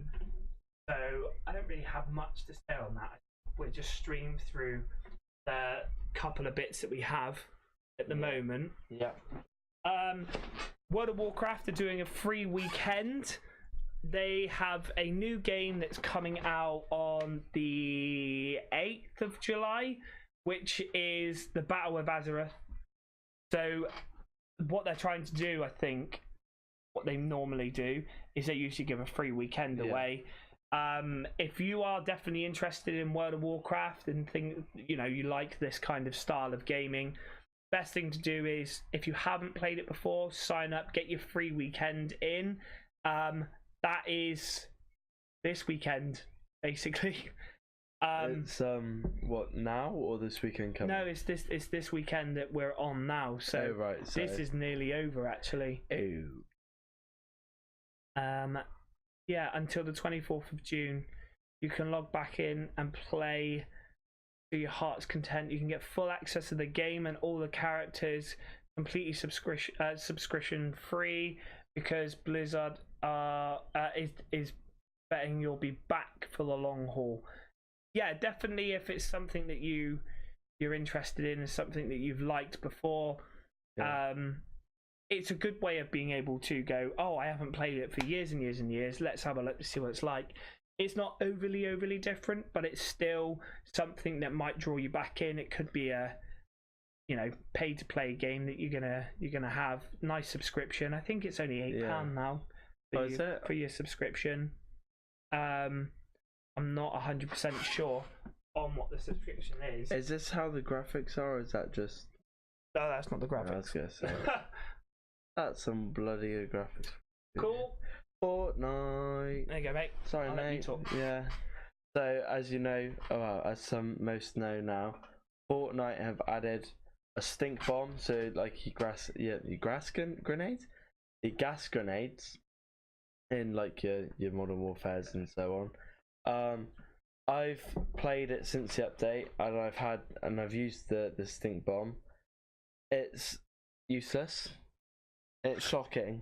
It's genuinely terrible. You do know I've downloaded Fortnite for the PlayStation. Yeah. So that at some point you might go, do you want a game? Yeah. We need another person to do squads with anyway. Yeah. But I was looking at maybe just doing a stream of Fortnite for maybe an hour. I don't want to go crazy for 3 hours. He's turning, guys. I'm not turning, but it's for the greater good. If you guys want to see Fortnite, I'm gonna say I don't mind playing it, but I do mind playing it. Yeah. But so I played a couple games. I picked up the stink bomb every now and then. It's really not that useful. I mean, I say that I have been killed by it, but I've used it on opponents and it just seemed to not do anything. Whether that means I'm any good or not,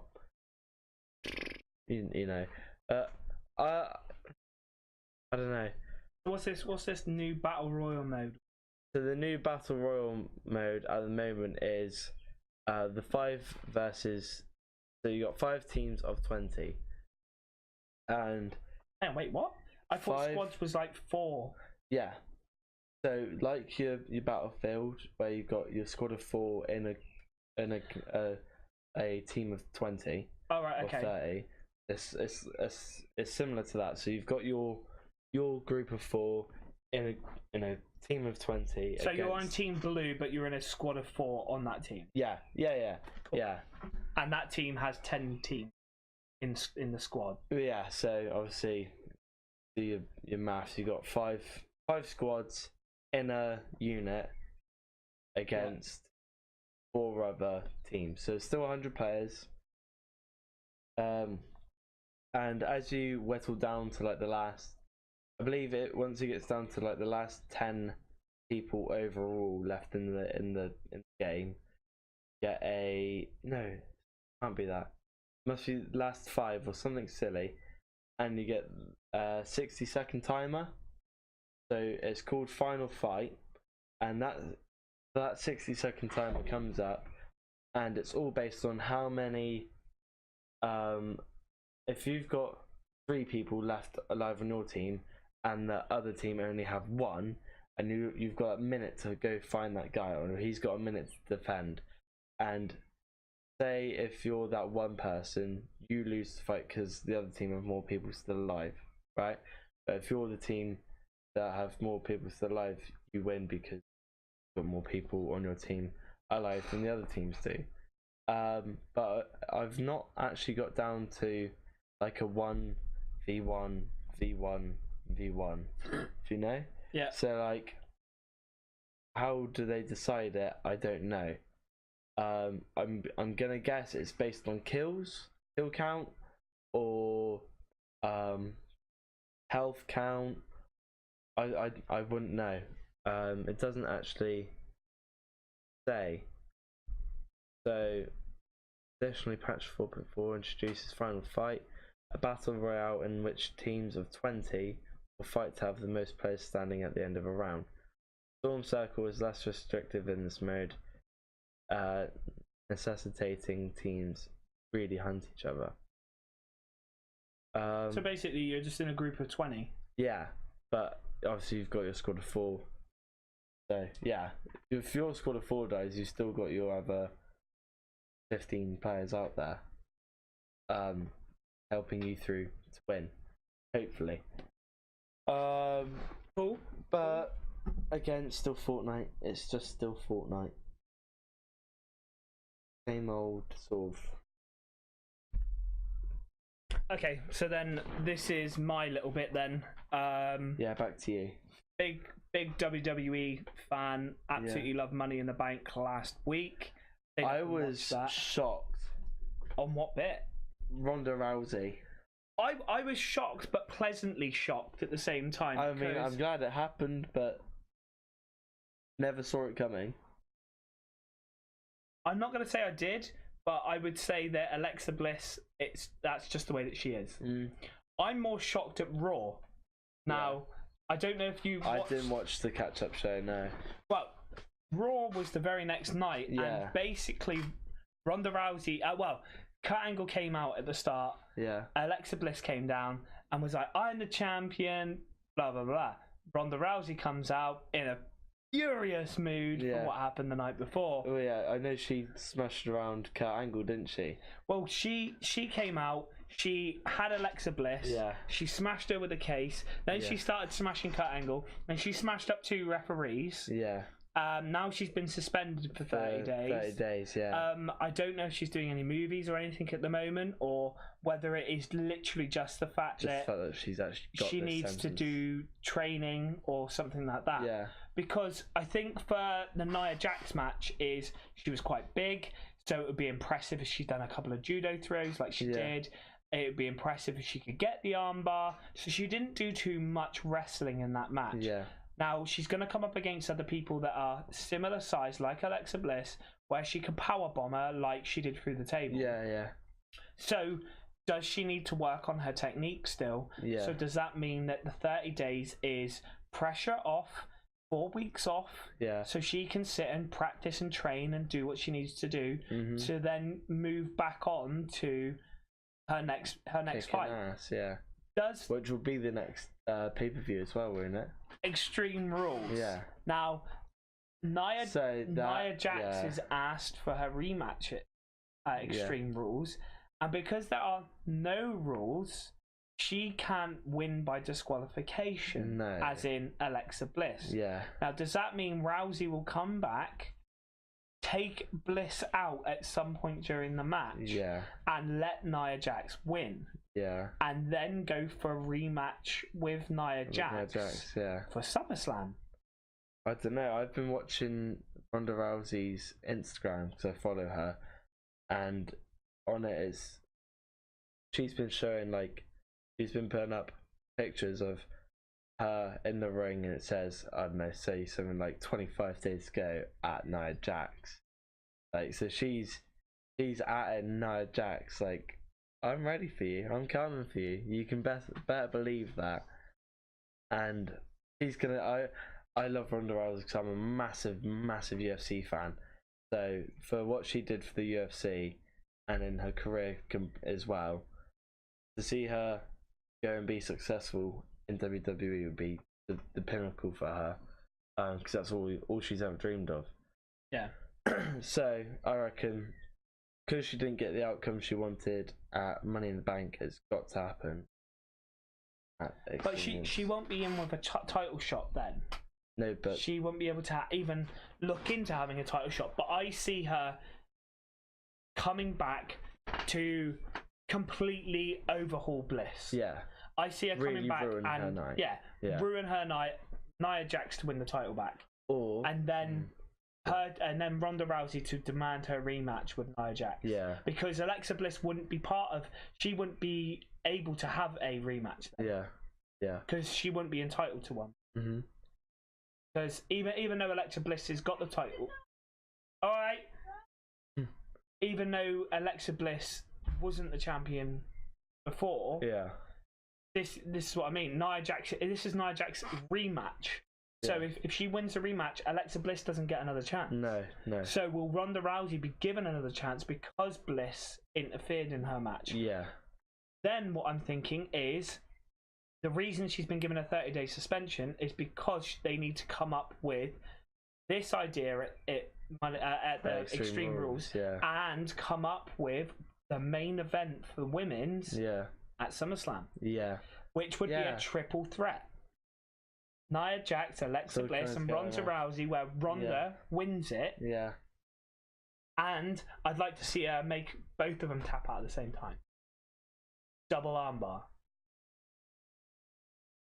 I'm just trying to picture. Or a submission match. That would be brilliant. That would be cool, yeah. A triple threat submission match. That would be a good shout. Oh, wow. Be a really good shout. Yeah. But anyway, what news that I seen was AJ Styles is now your new poster boy for WWE 2K19. It was Seth Rollins last year. Seth Rollins, yeah. And wasn't he back to back, or was it Roman Reigns the year before? It was Roman Reigns the year before. Yeah. I'm fine with AJ Styles being up there. There was two choices that I had that should be on this cover. And AJ Styles is a very, very deserving person. But my second choice that would have been is going to be the cover boy for it next year. And that is? Braun Strowman. Yeah?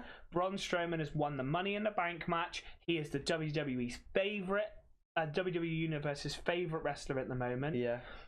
He is going to beat Brock Lesnar.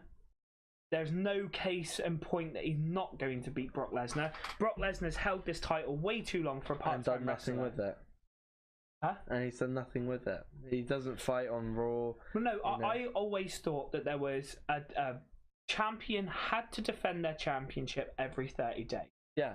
He has had special privileges and doesn't. Yeah. He has held the title, which annoys me because this is what they look at the record books for. He has held the title for nearly 2 years. Yeah. Since he beat Goldberg. Yeah. Now, from that point, he has defended the title the least amount of times compared to anything else. Yeah. And surely VAR should have made Roman Reigns champion when it came to the steel cage match anyway, because his feet hit the floor first. Yes. Even though if he did spear him through and his whole head and back hit the floor before his feet. But, you know, that shouldn't matter. This is what I mean. Roman Reigns needs to be given a break and then come back as a bad guy, or or go on a bad guy Do run. a Jinder Mahal. Go off and just roid up and come back. He doesn't really need to roid up. He just needs to get out of the face of the WWE universe, because I like Roman Reigns and everybody hates him, and it really starts to annoy me at the fact that he produces awesome matches. He produces awesome stuff, and for the WWE universe and people to go, nope, don't like him, it's just getting to a point now but they where... loved him for such a long time. Roman Reigns had a stint of where everyone liked him. But you know why they turned against him? No, they started liking him. Yeah. He should have won the Royal Rumble on that first year. Right. And he didn't, because the WWE Universe was absolutely crazy about him. He didn't win it. He was given opportunity after opportunity for the next year. Then he was given the opportunity to win the Royal Rumble. He won the Royal Rumble, became the champion, and he's just been rammed down everybody's throat. Right. You've got to remember, he is, like AJ Styles now, he is fighting at main event level constantly. Yeah.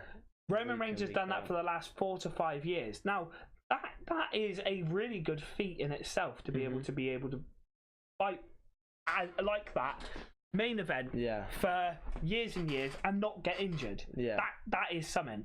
But every big wrestler takes a break. Mm-hmm. They take a 4-month break, or a 3-month break, or a 6-month break. Just one, due to injury sometimes. 2, like Daniel Bryan. Everybody loves Daniel Bryan. Why? Because he's been out and now he's come back. Yeah. Roman Reigns needs to come up before then as well. Well, yeah, I did. I love Daniel Bryan. But the thing is, you know, people would get sick of it, the fact that if he's rammed down your throat constantly, all the time. Yeah, that's why people loved Dolph Ziggler and then didn't. Yeah. And now he went off, and he went through a stage of going, I don't know what to do. He won the United States Championship and relinquished it the next night. Yeah. And he disappeared for a while. Yeah. Now he's come back with Drew McIntyre. Everybody's like, whoa, what's going on? He's back. Now he beat Seth Rollins on Monday. Yeah. And now he's the Intercontinental Champion. Yeah. And it's kind of like, okay, now they're going to push him. Yeah. And this is the perfect time to do it, because he will have the WWE Universe's backing with it. Yeah. There is exceptions to going away and taking a break and everything else. And the New Day are one of them. Yeah. They didn't take a break for like 3 years. But look at them now. They are a very part-time stable. Yeah. And people still love them. And that's how you keep the love up, is because they need to be part-time and then come back more. Yeah. You know, I just think that with Roman Reigns, they're trying to go, come on. No, it's all right. You'll turn it round. You'll turn it round. Yeah. Whereas I like Roman Reigns, but the more the universe hates him, the more I watch his matches and go, you are kind of a one-trick pony. Yeah. It is the spear, and it is a Superman punch, which I think is a stupid move anyway. Yeah. And, you know, it's a Superman's punch or a spear, and you talk a big game, but it's kind of like, yes, I understand that you have to make a go at it with wrestlers and keep it entertaining and everything else. So, yeah, I kind of get it. Whereas Braun Strowman, he's a big guy. To see him do a double-footed dropkick, to run around the ring and catch people is ridiculous. Rusev in the main event last night in Tuesday night in SmackDown was incredible as it is.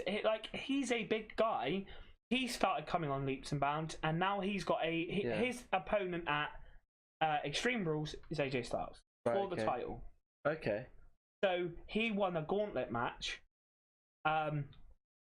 And now he's got that title shot.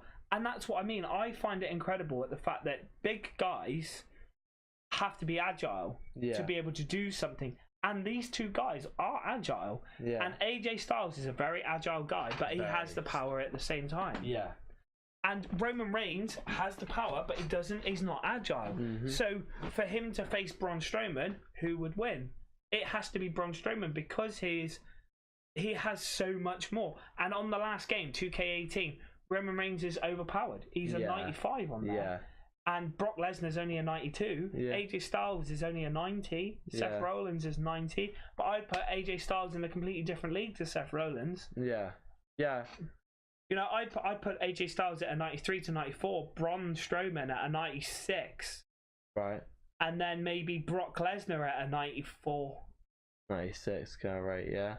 So all your top wrestlers between 94 and 96. But yeah, so this is the new. The reason I know Brock Lesnar's not going to be wrestling for WWE next year is because he has signed a UFC contract. He actually signed it now. He signed it years ago, and he still has fights left on his contract, of which he has to take. So there's a big fight sort of rumoured to happen. John Jones asked for it when he beat Daniel Cormier last year before he got done for steroids again. So considering they're both meatheads on the juice, obviously one at heavyweight, one at light heavyweight, it would make a great fight. So I believe he gets a big payout from the UFC to come and do that, Brock Lesnar. So he's got to lose the title then.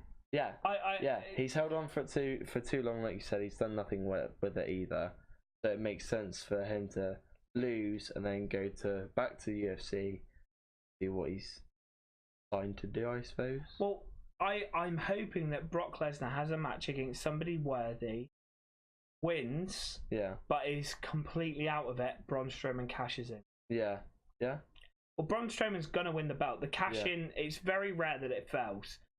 We've seen Baron Corbin fail with it last year, but it's very rare it fails, and I don't see Braun failing with it. No.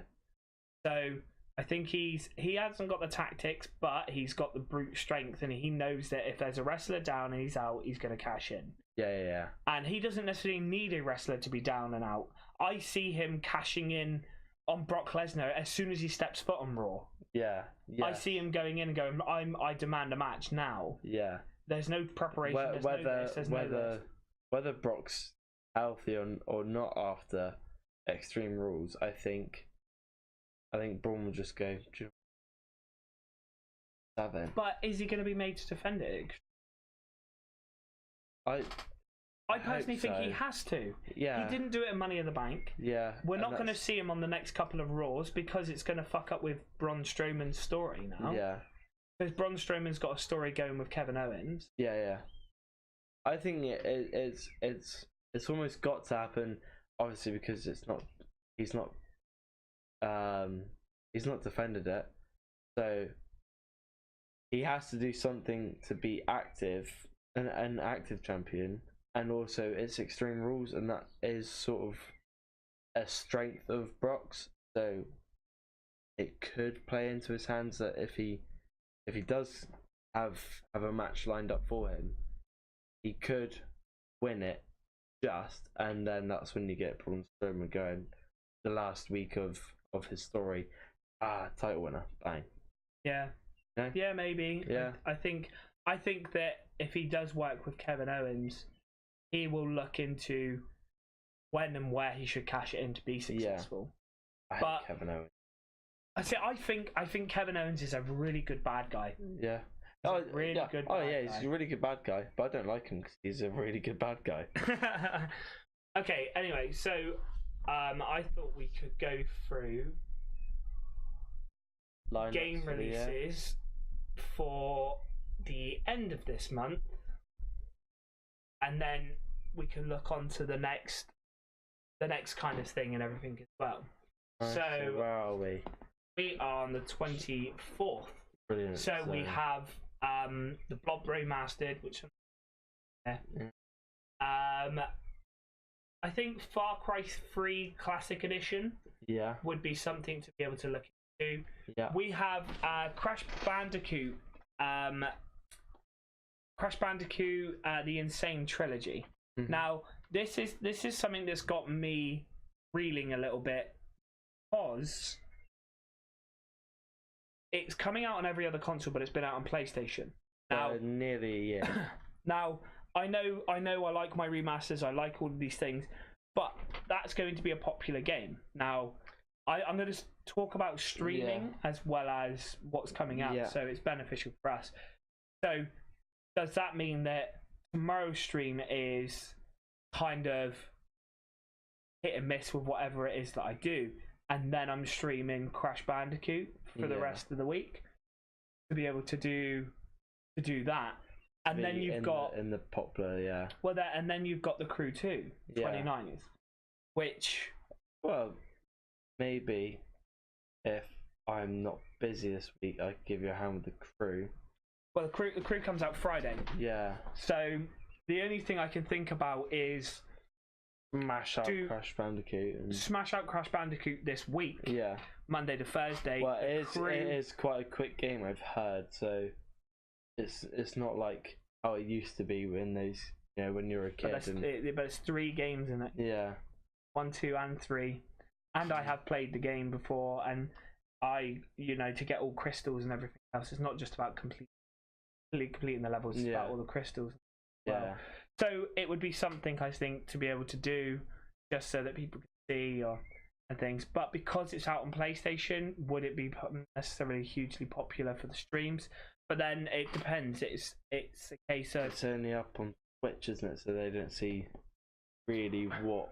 Well, it's something that could be looked into. Crew 2 is definitely something.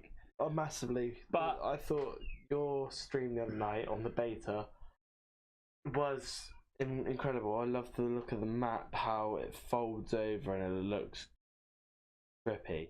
It's nuts. I think the Crew 2 is going to be a game that is going to be my regular for a little while. Yeah. Now I can see me playing this Friday when it's out, but Saturday and Sunday, obviously we're going to miss out on the weekend kind of thing, with streaming and stuff. But the crew is definitely something that I'm interested in being able to do. Red Faction. Did you ever play Red Faction on the PS2? No. Well, this is the remastered version of the one that's on PS2. Yeah. It was alright. I think I was quite young when it came out, so it's nice to be able to see that they're remastering something like that, even though they haven't done it since then.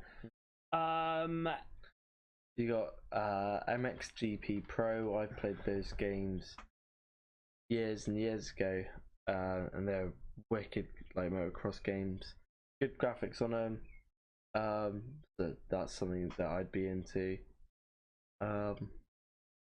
You've got Mega Man X, which is like an old game like Sonic. Yeah. So that would be quite cool, having a legacy collection. But I not something I'd rush out and get myself. To be fair, it's weird to see No Man's Sky coming out on Xbox. That's been out for us for a little while. Well, No Man's Sky is coming out for Xbox purely for the fact that they just had an update. So they had an update for No Man's Sky, and that was so that you can play with other people. Right, so it's now a multiplayer game. Right. Okay. So that would be a perfect kind of time to be able to start streaming that. Yeah, because I thought it was a brilliant game. Doing like a little community. But then that's obviously something me, you, and Steve will end up talking about, because streaming, the whole point of streaming is that there's going to be more than one of us streaming. Yeah, eventually.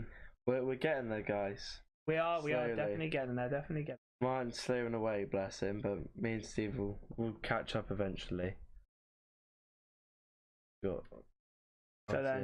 August. Not too much going on, but you got Overcooked 2. Yeah. Madden, something I'm interested in. Death's Gambit, I've heard of it and I really can't remember what it is now. But it was something that I've seen a while. Oh no, Battle of Azeroth's been delayed to August the 14th now. So we got The Walking Dead. That's obviously something that the trailer that we that we enjoyed. Yeah. We got Formula 1 2018. Yeah. I'm interested in that. I need to get myself a seat properly for that. Pro Evolution Soccer 2019. Is it going to be popular this year, or is it going to be a flop? I doubt it. I highly doubt it. With them losing all the rights to the Champions League and obviously everything that they already don't have anyway. Is there any point in having just a game where you play football with fake team names or almost their team names with almost their team players? When you can get a game that's got almost all their of it. team kits, when you wait a week, 2 weeks, and you get FIFA 19 September. All right, so you wait a month, and you get everything given to you. But do you reckon that's what they're doing? They're releasing it a month earlier, just so that they can try and get people to go, oh, blah, blah, blah, and this and that and everything else. But then selling it a month earlier, the transfer window's not even closed yet. Yeah. Nowhere near closed. Yeah. Because surely they would have had to have finished and released the game. Transfer deadline day is first week in September, or is it the last week of August? Sure. It depends when the Transfer deadline day. I'm gonna give that a quick Google. But you got Destiny 2 Forsaken that's coming out on September the 4th. Really, really, really looking forward to that expansion. That's going to be massive for Destiny. NBA we're looking forward to. Yeah, NBA Live 19. I'm really looking forward to that. It's going to be September's going to be a horrible month for gaming. Spyro, that's going to be fun. Yeah, Spyro, I can't wait for that. Marvel Spider-Man. Spider-Man's coming out. Shadow of the Tomb Raider. Destiny 2. Immortal Unchained. I've heard one of my friends was talking about that the other week, and they said that they were really hyped up for it. I've not heard much about it, but no, I haven't. But again, if one of my friends is gonna be excited about it, I'm gonna look into it eventually. But then we've got October, which is the killing month. October's gonna hurt.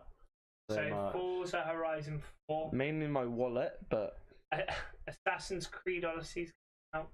Yeah. WWE 2K19 is coming out. Soul Calibur 4 is coming out. I don't even see. Yeah, I do. Damn. Battlefield 5's coming out. Lego DC Supervillain is coming out as well, which is something. Call of Duty Black Ops 4, Dialga 1 complete. I really want to be able to play that kind of game. The only 2 games is the Fist of the North, Fist of the North Star, Lost Paradise. I'm not sure what that is. That's a PlayStation exclusive. And Mega Man 11. Probably about it. So the games I see myself playing there, well, if I can actually manage to pull myself away from Forza, would be Forza, Assassin's Creed, obviously, Super Mario Party, I could play that, WWE, Call of Duty is an obvious one, Lego DC, obvious one, maybe Soul Calibur, just to see where how that goes. Definitely Battlefield, probably that more so than Call of Duty, and then Just Dance over Red Dead any day. Come on. Well, I think Forza Horizon 4 is something that we can do and play together anyway. Yeah. Especially streaming wise, stream that. Me and you can run around in the world, do those kinds of. Get yourself. Running though. Yes. Like a decent one to play the game. Yeah. Because you haven't got an Xbox One. No, neither have I, and I will be playing it through PC for the 4K aspect. Right. Anyway, so I'm hoping by October I want to get another tower anyway, upgrade. Yeah. So I want to get to that point. Assassin's Creed Odyssey depends if there is online stuff and whatever, but it would definitely be a story playthrough, maybe as a duel in the same room kind of thing that we might do. WWE 2K19, that would definitely be something we could get on with, but then Battlefield would be a massive game that we could play together. Battlefield, I'm just better at playing Battlefield than I am Call of Duty. So I'm happier for Battlefield, unless Call of Duty shows me something more significant. Yeah, because I've seen a lot for Battlefield 5, and I'm really hyped for it. So, Ride 3, looking forward to that. Yeah. Looking forward to Hitman 2, even though I didn't like. We didn't like the trailer, no, but. Fallout 76, really looking forward to that, and Pokemon Let's Go. So I think that once I get on Pokemon Go and doing a bit more, that's on the Switch as well. Yeah, so it's perfect kind of time. And then Just Cause 4 is December release, ready for Christmas. Time for Christmas. But obviously these are subject to change due to either delays and other games coming out and being announced, because we've seen that Danger Zone 2 isn't actually on the list. And that's obviously going to be something that we've seen that's been announced and will come out. So we will see games that will get announced over the summer, because that's usually how it works. They get announced over the summer, then they come out in November and December, because November and December is kind of low down. And I think Beanie's just walked back in. Beanie's back.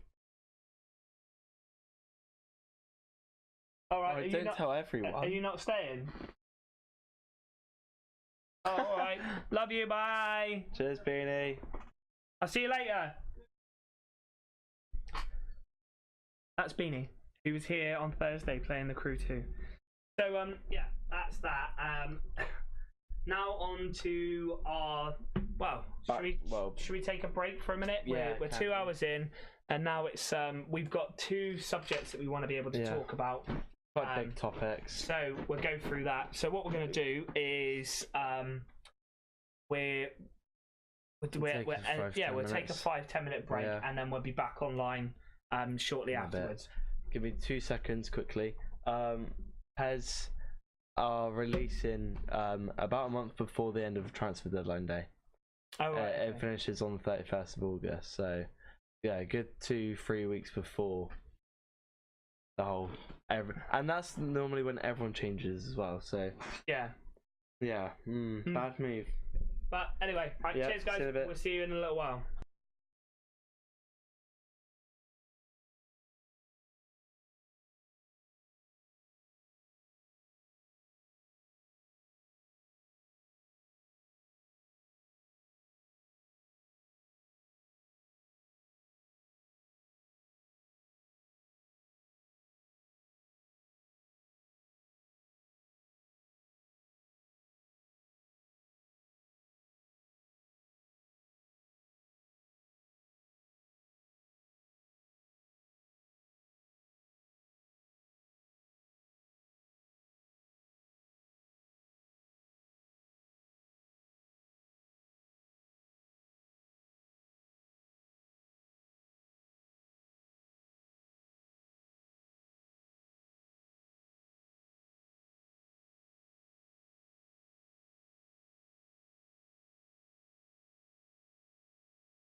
Yo, what up guys, what up? We are back.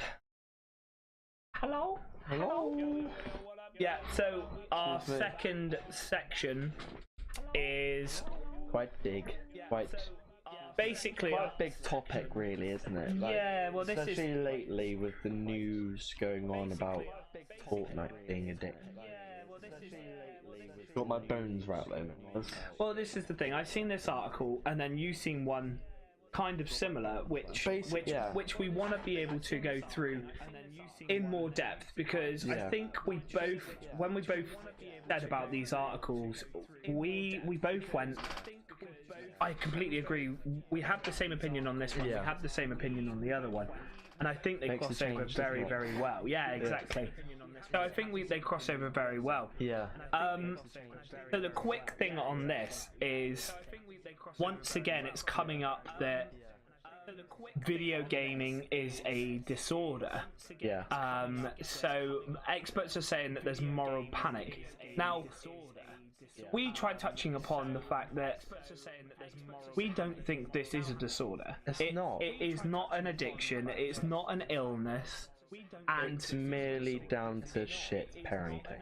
But the thing I want to touch upon is when they keep saying that this is an illness, this is a moral panic. Yeah. Who are they aiming this? This has to be fixed. And well, who are they aiming this at? Because if they're trying to say that video gaming is addictive, they're aiming this, in my opinion, at gaming companies to fix your game being so addictive. Like, stop making games so addictive. Bollocks! That's what the games are meant to be for, not an addiction. But who's getting addicted to them? I was going to say kids then, but the ones. But I agree. Yeah. I agree. Kids is for me anything from 16 and under. Yeah. Anybody who is 16 and under is getting addicted to these games. Yeah. And you know, what else can you say about it? You know, there's nothing else you can sit here and go, oh yeah, they're getting addicted to these games because of how graphically good they are and everything else. Because that's a load of bollocks. Because Fortnite is one of the leading causes of this addiction, and it's cartoony. Yeah, it's not graphics. It's just whack up a load of shit and everyone play on it. Okay. And it's the game itself that I get to run around with different people and you know, set up. I get to find chests, and that gives me either lucky awesome shit, or I end up with a pistol and some bullets and a bit of wood. Like, it all depends on the luck. So that is a good element of the game. That kids again addicted to these daily challenges. They're not actually daily challenges, I found out. Are they not? No, I've had the same daily challenge for about a month because I'm terrible at Fortnite. So, yeah. Okay, so it's saying up here that the World Health Organization included gaming disorder in the latest version of its disease classification manual. Now, there has got to be a slippery slope from here. If they are now putting in that this is a gaming disorder, then I'm streaming every night. Do I have a gaming disorder? You're ill. Yes. You're not just ill, but terminally ill, because you're going to be doing it for a while. Right, so government, I need you to give me money because I have a disorder. I need to claim benefits because I have a disorder. Not even need, have to. Like, okay, have to. It's not a want, it's not a need. It's I have to now claim benefits because I'm actually ill. So no. This is the thing. Is this going to be the fact that I'm now addicted to games? I'm sat here now going, as soon as this stream's over, I'm playing Jurassic World Evolution. Yeah. Now, is that a disorder for me? I feel so sorry for the likes of Ninja and how ill he's feeling, and the likes of other streamers and YouTubers, how ill they must be, you know, just sat in front of a screen playing one game. It's all a load of horse shit, isn't it? I think it's ridiculous how people can say that a gamer. You know, when do we get to a point that something else is an issue? If a kid goes out and plays football on a regular basis, is he addicted to playing football? No, he's having a good time playing football. But the thing is, I've known so many kids to not do their schoolwork or their homework and go out and play football before they do anything. Kids. And why is that not a disorder? Yeah. But why does everything because have to be it's labelled? Exercise. But why does everything have to be labelled? Yeah. Just the world we live in, man. It's just the world we live in. We are in a world that is full of labels, and this is and unfortunately, these kind of labels are one of two things. These labels cause racism. Yeah. Because if there was no labels, nobody would be racist. Yeah. Because there would be no cause for it, and there would be There's no label to give, is there? and there would be no end result to it for it. Yeah. And two, pushing yourself down a slippery slope like this is exactly what America have started doing recently on something completely different. We have transgender people. Yeah. Okay, we've identified that. Yeah. So that is a thing. No, it's real. If you are a male and you identify yourself as a female, you are legally identified as a female from that point on, even though biologically you are still a male. Yeah. So that's what they've brought in. They have brought in America, and I'm pretty sure it might be in this country as well, is transracial. Now, if you're a white person, you feel like you're black, and you want to identify yourself as black, you can. Okay? Now, what they're trying to say is... White people can actually legally get away with saying the word. No, don't say it, but... Yeah. Yeah. The N-word. Yeah. Yeah. So they can, especially if they're scared the crap out of me. I've heard so many streamers that have been banned recently just on music, let alone saying stuff like that. Oh, so good. But I'm white. But yeah, my point that I'm trying to get across is America have come up with this trans ageist. Now, there has to be a line somewhere, and this is what I'm saying with this gaming disorder. There has to be a line somewhere. Now, this trans ageist basically means a fully grown man. Let's take a guy at the age of 40. He identifies himself as being 12. So he acts then 12. So he then acts 12, goes to school, does homework, and everything else. Now, legal requirement states that a 12-year-old needs supervision and needs a guardian. So he would have a partner or whatever that would then be his legal guardian. And you must have seen it where a female's gotten their nappy changed by somebody who she's in a relationship with, but they don't actually sleep together because she identifies herself. Underage, yeah. Yeah, she identifies herself. So he basically becomes her partner, but her daddy. Yeah. And not in the rude term daddy. No, not in the rude. He actually becomes a daddy. Yeah. A daddy guardian sense. Yeah. Now, they're trying to push this through to become legal. That to me is a disorder. Right. Yeah. I would say that there's got to be something wrong with you, not that you should be given privileges to be identified that you're still a kid. So now, my point is, what is the difference between, if that is identified, where do you draw the line? Yeah. Why could a 12-year-old not jump into a car or go to the shop and say, hey, mate, there's a 12-pack there. You ain't over the age of 18. I feel like I'm over the age of 18. I'm 30, bruv. I feel like I'm over the age of 18, so you have to serve me, or you're discriminating against me. Now, this is such a good topic. I like it. But this is what I mean. You are discriminating against something that is legally binding.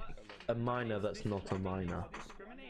And now, if he identifies himself old enough to drink, or she identifies herself old enough to drink, she now identifies herself old enough to have children, have legally married, everything. Legal sex, driving, lots of things. So if a child at the age of 10 said, I legally identify myself as 20 years old, let's go to a strip club. Can they reject that child for feeling like they are 20? If they cannot reject an adult for feeling like they should be a child, how can you reject a child for being an adult? And now, before you answer the question, there are 5-year-old children that have identified themselves as being the wrong sex. And they are given operations and they are given all this right that a male 5-year-old at the age of 7 can be changed to a female, and should be by that time changed to a female child. So for me personally, I'd say it's too early.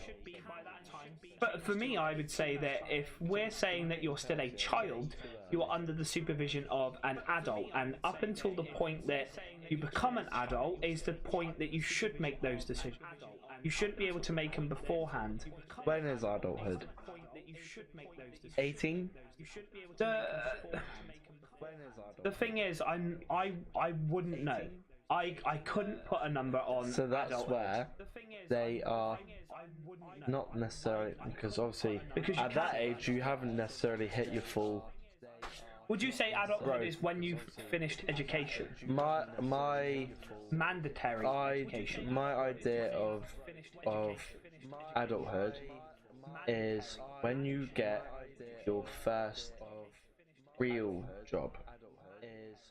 So for me, my first real job was becoming a nursery practitioner. I did childcare as an apprenticeship. Yes, I was at college still, but I was being paid to learn, study, and work.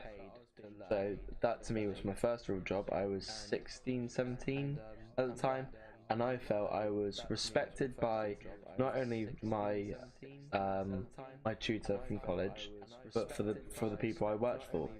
So that's when I felt like an adult. That to me was my adulthood. So for example, you went to uni. Did you feel like you were accepted at uni and respected at uni? See, did you feel like an adult at uni? Mandatory education, you don't feel like an adult. So up until the end of secondary school, I didn't feel like an adult. No. When I went to college, I was given guidelines of what I should be doing. Yeah. And if I didn't do them, it's me who fails, and ultimately you don't get nothing from it. Yeah. I had to pay for that. Same as I had to pay for university education. So I felt like an adult because I had to pay for that. Yeah. Yes, student loans. How old were you then? I was 18 when I went to college. Yeah, 18, 17, rough, similar sort of ages, which is late childhood, early adult. So, why do we associate? I would say adult is when you can legally be with the opposite sex. Yeah. You can Or drink. same sex. Or same sex. You can drink. Yeah. And you can drive. Yeah. Now. Not drink and drive. Drink. You can drink as individually, and then you can drive. Yeah. So you can do these three things. I think once you give him permission to bring a new child into the world, you can travel around in a vehicle that could potentially kill people, and take a drug that is potentially addictive. Yeah. You have been given a status of going. You're allowed these things because you are able enough to be able to consciously decide and consciously use these things. Now, in this country, that's 18. Yeah. In America, it's 21. In Australia, it's 16. You can start driving, and I believe drinking, although is 21. Pretty sure in Australia.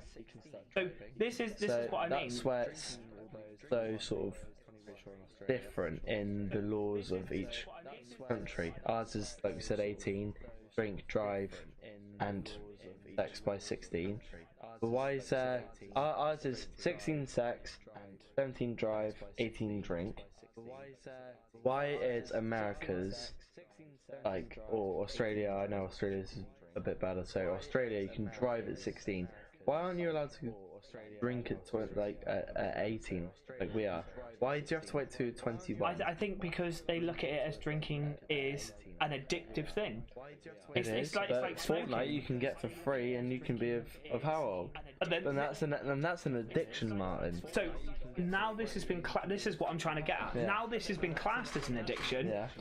Are games going to be capped at specific ages?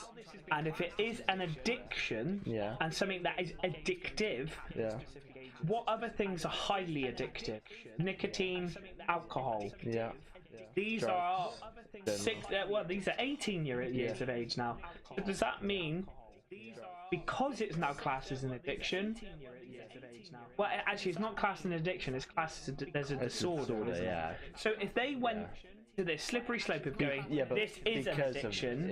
Because of addiction, it's a disorder. So it still is technically an addiction. But then, if it's technically an addiction, surely they would say it's only for adults. But then, if it's technically an addiction, now how can you take away any form of gaming from any child? To go because it has addictive properties. Like, someone could have looked at me when I was younger and said, "You're addicted to video games." Me and my mate Terry, we grew up together, and in 1997, when Final Fantasy came out, I used to leave here at 9 in the morning. I used to go down to his. We used to sit and we used to play Final Fantasy up until lunch. His nan used to make us lunch.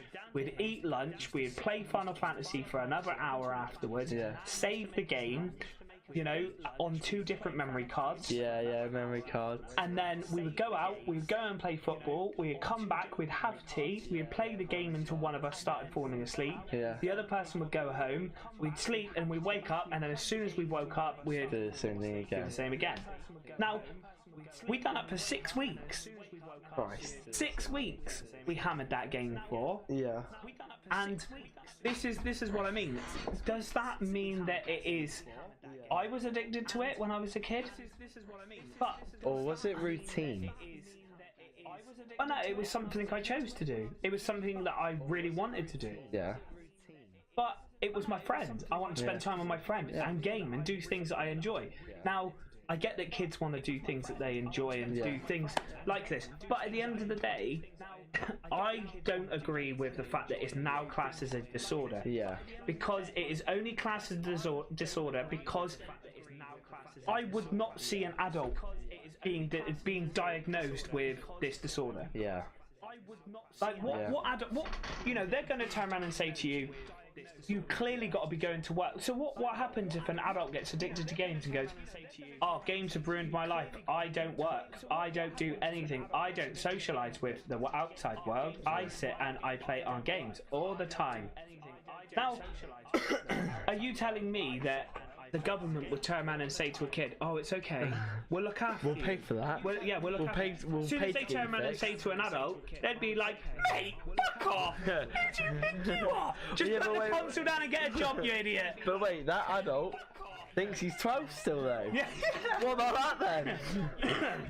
He's been classed as transgender, trans-racist, and trans-ageist. They're all in one. But and he's vegan. He's got everything. We have a comment. You can never see it when it's in bright green. That's Chelsea. Hey guys, just wanted to let you know you have an echo of yourselves after you. Chelsea. Hey guys, just wanted to let you know you have an echo. That'll be why. Thank you. Is it better now? Now.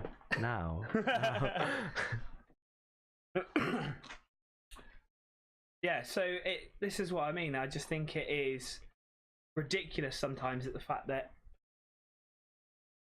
Yes. Nice. Thank you. But yeah, I think it is ridiculous at the fact that how they can class it as a disorder.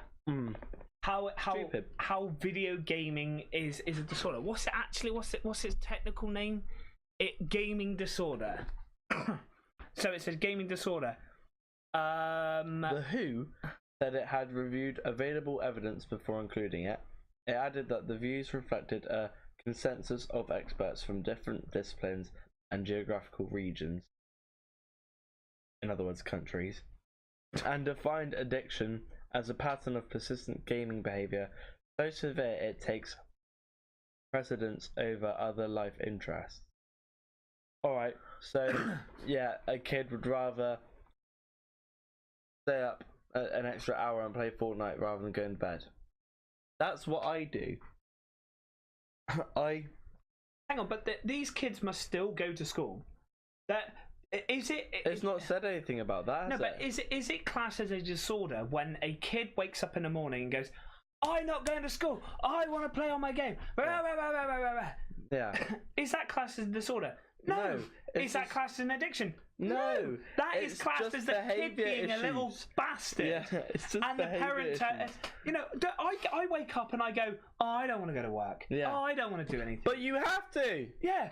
You fucking get on with what you need to do. Yeah. Like, I choose to video game over going to the gym sometimes, but I choose going to the gym over video gaming sometimes. Yeah. So it doesn't mean you're addicted just because you put one priority higher than the other. The Crew 2's coming out. I'm going to probably play that for 3 weeks solid and go to work, come home, play the game. Yeah. And then after I finish streaming, probably change account and play it on a different account so that it's not going to waste the streaming account and then play it back on the streaming account so I know what I'm doing and blah, blah, blah. And that's probably going to be my life for about 3 weeks. But does that mean that I'm putting that interest over others? Yeah. No. It doesn't, because I'm still going to work. Exactly. I'm still going to have a poo. I'm still having something to eat. Still getting your shit done, literally. No, like we said last week about kids going to school. Are they doing their homework? No. Should they be on the games? Then no. Are they doing their homework? Yes. Go play the games? Yes. Simple. That's parenting, though. Get your shit done, then have fun. The motto of the week. The thing is, this just seems to be aimed at kids. Yeah. And that's what's more frustrating than anything. You have got a comment, but carry on. Jesus, you have given kids the right to be able to go, you know what? I don't want to go to school. I'm addicted to this game. Addicted. You know, you've given kids the right to be able to do that. That's what, You know, but you have. I want to see a full-blown adult turn around and go, Fortnite's ruined my life. I was a respected businessman. I've done this, I've done that, and now it's ruined my life. And I want to see what this government says. I want to see what these kind of hold on to that, because I've got a perfect meme. Hold on a second. This comment is, I think it's an addiction when it becomes a problem, like kids not doing what they're supposed to be. And ignore their parents, etc., and keep playing. Or as soon as they come home from school, they go straight onto it. I've seen so many people complaining about their child has gotten angry and abusive since have been hooked on Fortnite. Agreed. I agree that is a thing. It is a thing, but then control your fucking child. Done. Argument over. You'll hear so many parents that will go, oh, I do this, I do that. It's the same. Hold on a second. Let me read that in a minute. It's the same as somebody turning around and going, "Oh, you know what? My child eats really healthily."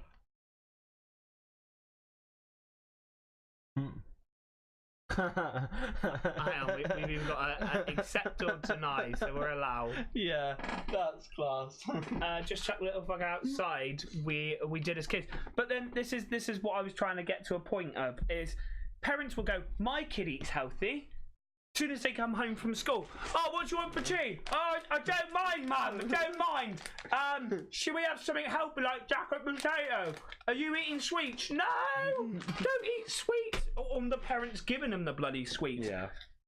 But they eat healthy apparently. So parents will always go, oh, I do the best for my kid. Yeah. I don't understand why. They're at the best school. They get the best homework. They get the best grades. But they're addicted to Fortnite. No. It's you. They're doing good at school. You're doing shit at home. Boom. It's exactly that. And it's always been the same. But I agree with what Suarez 9 has just said. Suarez 9? It's Luis Suarez. Luis Suarez. But don't come to bite us. I agree with what he's turned around and said. That I'll be over in a minute. I was told when I got home, I come home from school, and my daily routine was I come home from school, and my mum would either be here or she'd be at work, and somebody would be here waiting for me when I got off the school bus and whatever. My granddad usually. I'd go out in the kitchen. You best not be eating fucking sweets and shit. Yeah. All right, I'll get a bowl of cereal and for a snack or a sandwich until Mum comes home later. Yeah. So I sit there, I'll be watching bloody Rosie and Jim or Wizardora on bloody TV whilst I'm having my cereal, quick as anything. Right, go and get changed and everything else. Yeah, you had to get changed before you played the games. Yeah. Couldn't play them in school uniform, And you get dirty. and he turned around and said to me, like, what are you doing? Oh, I'm going to go and play a game. No, you're not. Go outside for an hour. Yeah. I wasn't allowed do your homework. I wasn't allowed to do stuff. Well, yeah, I had to do my homework. Yeah. But if I was like, oh, I'm going to play my games or whatever, no, you go outside for an hour. Go out until tea time. So I used to have an hour, and I used to go out, and I didn't want to go out some days, and I would be literally thrown outside, go outside and play football, or go and see your friends. Yeah. Well, go out and whatever. Then you would hear bellowing down the street, oh, tea! Come back, have me tea, and You're whatever. halfway up a tree, like, Yeah, I can't. I'm playing 1, 2, 3 and in. I can't play yet. I can't come yet. I'm playing. I'm playing stuck in the mud, and guess what, Mum? I'm fucking stuck in the mud. But yeah, and I would come in, have my tea, and then I would make a decision. Do I want to go back out with my friends? Because I was allowed back out for 2 hours. Yeah. Or do you want to go game? Do I want to come in and do gaming? Yeah. Now, the good thing about gaming is I could have 2.5 hours. Yeah. Because it would only take me half an hour to be able to have a shower, do everything else, get ready for school the next day. Yeah. So I used to get half an hour leeway. Yeah. Whereas my mum used to want me in at a certain time, because by the time I come in, sort it out, got stuff done and everything else, I probably faffed for about half an hour like kids normally do. Yeah. So what's wrong with being able to do that? And I used to choose doing that. Now, on school holidays, there is no homework. There is no homework. So how do you control a child during that time? You limit. I got limited amount of time of how much time I was allowed to spend. This is why me and Terry used to go out and play football. Because it was, I'd come over, we'd play football, it'd be lunchtime, we'd be eating lunch whilst we're playing. Get the fuck out. Yeah. I never had limited time as a kid, but I always had, if the sun's out, you're outside. You don't stay inside and play games when the sun's out, because in England, you appreciate the sun when it comes. So you run down to the park, you cycle down to the park with your mates, and you do whatever you can. You go play manhunt in the field that you shouldn't be in, that you never told your parents about. Have you ever spoken to a kid and go, what games do you play? When you go out, what games do you play? Manhunt, I've never known to exist. 40-40 in. Yeah. I always known it as 1, 2, 3 and in, but 40-40 in. Yeah. How often do you play it? Not that often. Manhunt was I don't see kids going every day. out. Bulldog. Bulldog. If you had a good group of you, Jesus, you can guarantee there was blood, sweat and tears. And you would always pick out the wetty as well. All through. Oh yeah, you had to get green. Yeah. I picked green. Come on, Damien. Come on. We all know your shit, but you did that one good thing, that one good time, and I'm relying on you, Damien. You're gonna bring it home. I think online is pretty bad for kids nowadays. Years ago, we didn't have the problem, but kids learn too many bad things online. True. No, I think a kid should not be allowed online. Yeah, again, true. Online gaming is something they should not be playing. That's where I was going to go with this. True, it is shit online for kids. Is it not capped anyway? Is online not capped at a specific age? Yeah, but what's to say you can't fake your age? But I did on Call of Duty years and years ago. You did, but your parents let you. Yeah. That's my point. My parents never sat and watched me. No, but a parent needs to come up and go, here you go, here's an Xbox. Yes, yeah. And then what they do is they sit there, they set it up and go, I'm creating a password. Yeah. So I know what messages you're sending. Yeah.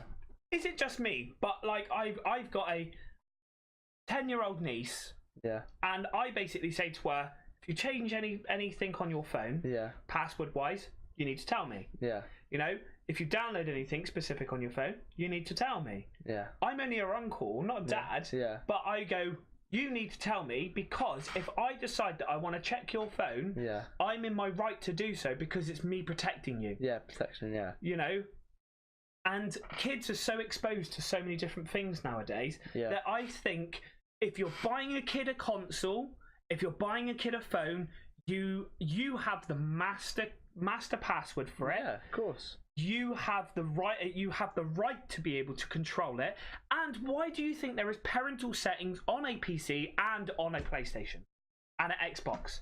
There is parental settings on it. Yeah. There is even fucking parental settings on Netflix, for fuck's sake. There is, yes. So you can stop your kids watching over a specific age or for a specific time. Yeah. And you can do the same on the PC. You can have the PC turning on, and it will turn off again in 2 hours because it's not allowed to be on longer than 2 hours. So what would happen is when it gets turned back on, there has to be a password put in to be able to get back on, so the kids can't get on there. You know, yes, it's easier for parents to go, oh, just fucking have it and go.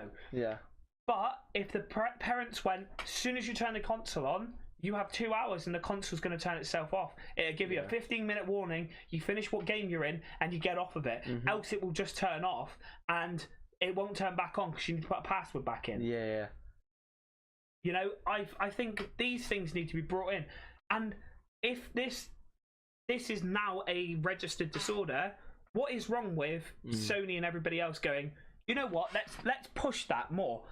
Every time you buy a console and they're talking about the PlayStation, they're talking about all of this, they turn around and go, this game, yes.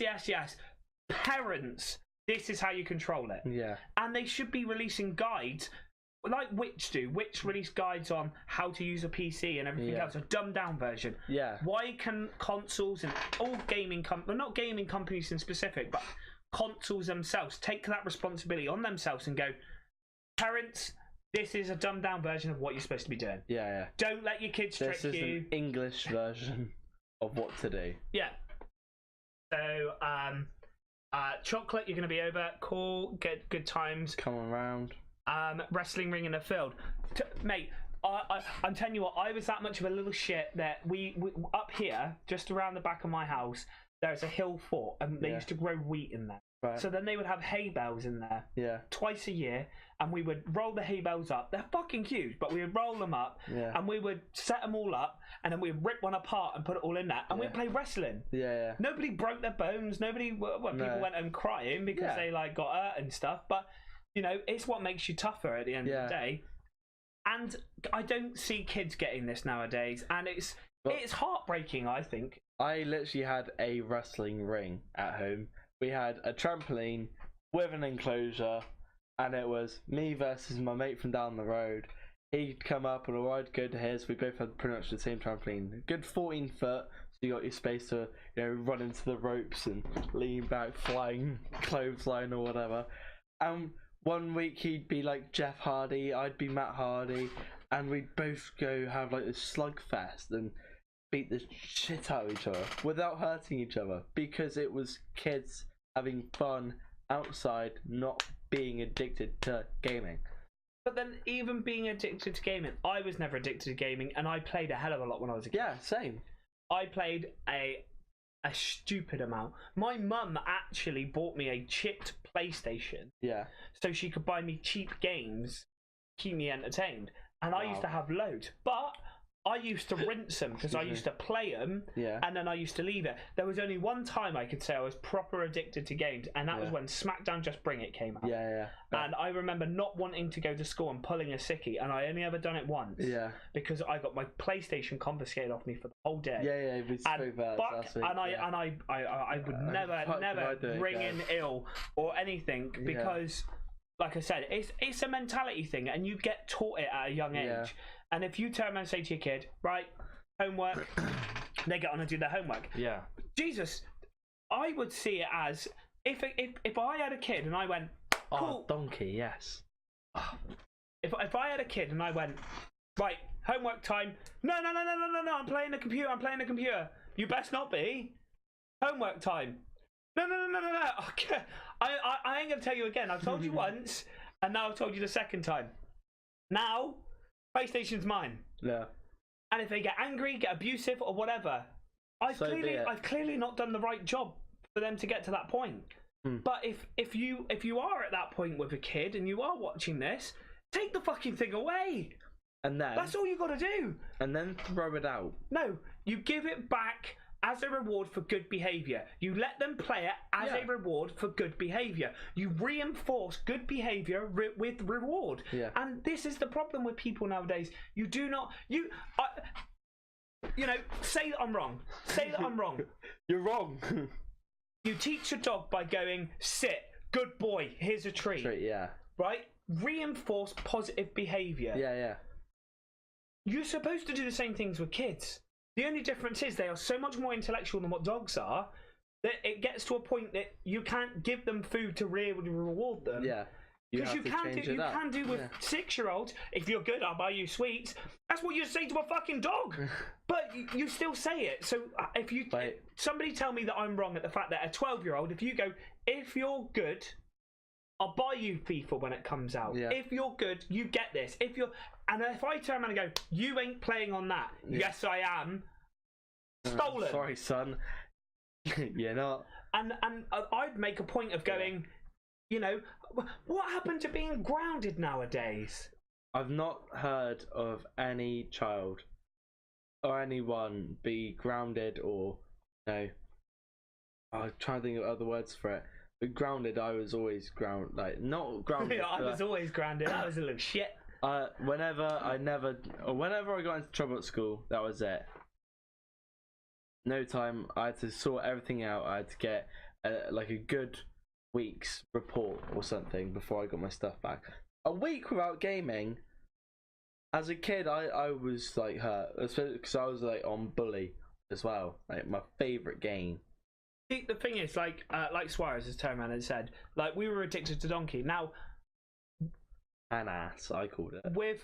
With playing football, I was addicted to playing football. Yeah. I played football during my breaks at school. Yeah. During lunch at school. Yeah. I'd come home. I would look up all football results, all football transfer news.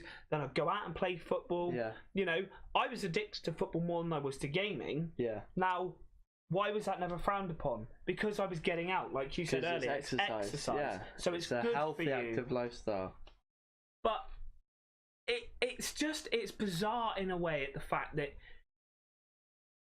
all that it seems to be is kids that are addicted to these games, and it is about parents that can't control them.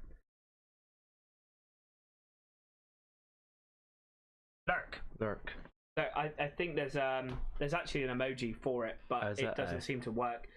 Geek Labs used it the other day. I can't remember what it done. But yeah, I think that as much as parents don't want to hear it, and people who have kids that are addicted to games or say that they're addicted to games, it's because you gave them, one, you didn't do parental settings on your console right. 2, you're not monitoring what they're doing. 3, you know, you're not setting strict enough guidelines for them to be able to follow. So it's got to this point now where they're bullying you. Yeah. They're outdoing you. And why is it children do it? Because if you turn around and say, you don't get up those stairs, I got it told as a kid, get up those stairs now or I'll fucking give you a smack across the arse. Nowadays, you can't even raise your hand to a child. No. But there are still ways that you can get them to do what they're supposed to do. Mental stuff. It's mental warfare. Well, there's a naughty step for younger children. There's being grounded for older children. Yeah. And you have stuff taken away. Yeah. How many kids do you now know that have TVs in their room? Have gaming consoles in their room? It's easy to say, do you know any kids without with gaming stuff, you know? I don't know a single kid that doesn't have a TV in their room. And this is the thing, if a child does something wrong, or, you know, whatever, if they've backchatted or they've said something, you know, you give them a timeout. If they're too old for the timeout, you know, you turn around and go, okay, cool, give me your phone. Yeah. You're done. Yeah, for a week. You lose your phone. Yeah. And they learn when they're a little bit older that you don't do those things. And as soon as you called start respect. Yes, and you should respect your parents. Yeah, and massively. You only respect your parents if they put down the right rules in the right places and they reinforce them. Yeah. And it may seem weird, but like my niece, for example, loves me, she wants to spend time with me, she does everything with me, but I am very, very strict. Yeah. So if she turns around and says like, oh fuck, I'll be like, what did you just say? You are too young to be using that word anyway. You know, and I can get funny with that. And it's see, I'd find that funny. But that's the thing, I can be very strict on it. And she's like, whoa, and she understands. So she will backtrack, and I will always give the one chance. Any more than that, I feel that you're taking the piss. So I'm very much like, there's a step with your name on it, off you go. It's funny. Kids that swear. It's not funny, but it's funny. Like when I worked in a nursery, I had a kid who went, "Oh, for fuck's sake, mum," and and her mum wasn't even there. It was just the fact that her older sister would say it, and she's caught on. Yeah. So when something didn't go her way, she knew, oh, right, that's bad. Oh, for fuck's sake. And she blamed it on her mum. Yeah. Because her sister's so used to it. Well, quick thing before we keep going. Yeah. Like, I just want to say, hey to Geek Lab Gamings for being in the chat and everything else. How you doing? I hope you're doing okay. This is Jordan. How's it going, team? This is Jordan. We were supposed to be well. I didn't know if Steve got in contact with you at all. Me personally, or no, Geek with Geek Labs, because he should have got in contact with them after the stream the other night. Just to be able to let you know how everything's going and how you're doing, and if you're moving shop still, and if you want any help, because we're definitely in for helping out and doing different bits and pieces. And definitely, I did say on the stream the other night that like it'd be nice to be able to get Geek Lab involved in doing like some of the giveaways and podcasts. Yeah, definitely. Yeah, we're up for new faces rather than just our old mugs. Yeah, it's only been 3 weeks in, but the good thing is as well is once we sort out another channel for the mic and a double headset, that we can get Geek Labs and that on Discord and things as well if you know that kind of works, so that at least we can have them involved in different bits and pieces. Yeah, massively. Yeah. So yeah, that's cool. But yeah, what I want to touch upon with what you were saying, that it's learnt behaviour. Yeah. And it's a parent that allows something to be acceptable. Yeah. And if something is acceptable, you're teaching a child something that they've never known. Yeah. They don't know what's right and what's wrong. You're supposed to be teaching them that. So you know that it's wrong to play on games consistently and all of that. Yeah. But if you're this parent that's like, oh, just go and play on your games. Just go away. I'm busy at the moment. Yeah. You're teaching them that it's okay to do that when you're busy. Yeah. You're teaching them that it's okay to do that when you're not in the mood. Yeah. You're teaching when you don't give a flying fuck. Yeah. So that's exactly the point that I'm trying to make. That it is just ridiculous sometimes that parents will go, oh, they've done this, they've done that, and it's just like, I don't understand how it is now registered. But what I do understand that is registered, and I'm going to move on to the bit that you came up with and showed as well, is this a proper disorder, in my opinion, a reason to have a disorder, a disease, a mental or physical sort of behavior problem, or just problem in itself, on why gaming helps and why the kids and stuff aren't actually addicted, why gaming isn't an addiction. So what I found here with Game Informer, they posted this just on the 21st. So what's that, 2-3 days ago? Yeah. They've got this here. So you probably have your own idea of who the troops are. Maybe that idea was modelled by repeated showings of MASH, works of Tom Clancy, or films like The Hurt Locker. But just who are American soldiers individually? What do they do when they're not patrolling bases, running drills, or fighting on the battlefield? So, like, this is a report based on real people, real soldiers from America, and how gaming sort of helps out with their day-to-day life. So how it gets rid of their stress from work and what they do. So you've got, where did I right down the bottom. So I take it that these are soldiers that have done service and done some time and things, and maybe come back with like post-traumatic stress syndrome or something. Yeah, PTSD. Yeah, so what's that? Post-traumatic stress disorder. So people that go into war, and then obviously they see their family, their brothers get shot in front of them. Their brothers or them killing somebody. It can be just as just as bad. I'm sure you've seen American Sniper. Yeah. The bit where he shoots the child and he chokes as he shoots him. Yeah. That is a massive thing to do. Like, not many people can have a gut of where they have to do that for work. Rather, obviously, you got your terrorists that do it for religion or for fun. But like, this is a job at the end of the day. If a kid is carrying a grenade and it's coming towards your team, your boys, it's not even fun. That it's still, even if he was walking into any kind of civilization, you're still trying to controlling do what you're doing to save a life. It sounds bad, but it's, even though you're taking a life, saving even many more. This was just something I came across because of all the addiction sort of news that's been going on recently. This was something I thought would be good to sort of break the element of gaming even if it is an addiction, it's an addiction for the right reason. With here, you've got your soldiers coming from a day of service, and then catching up on their favourite stuff.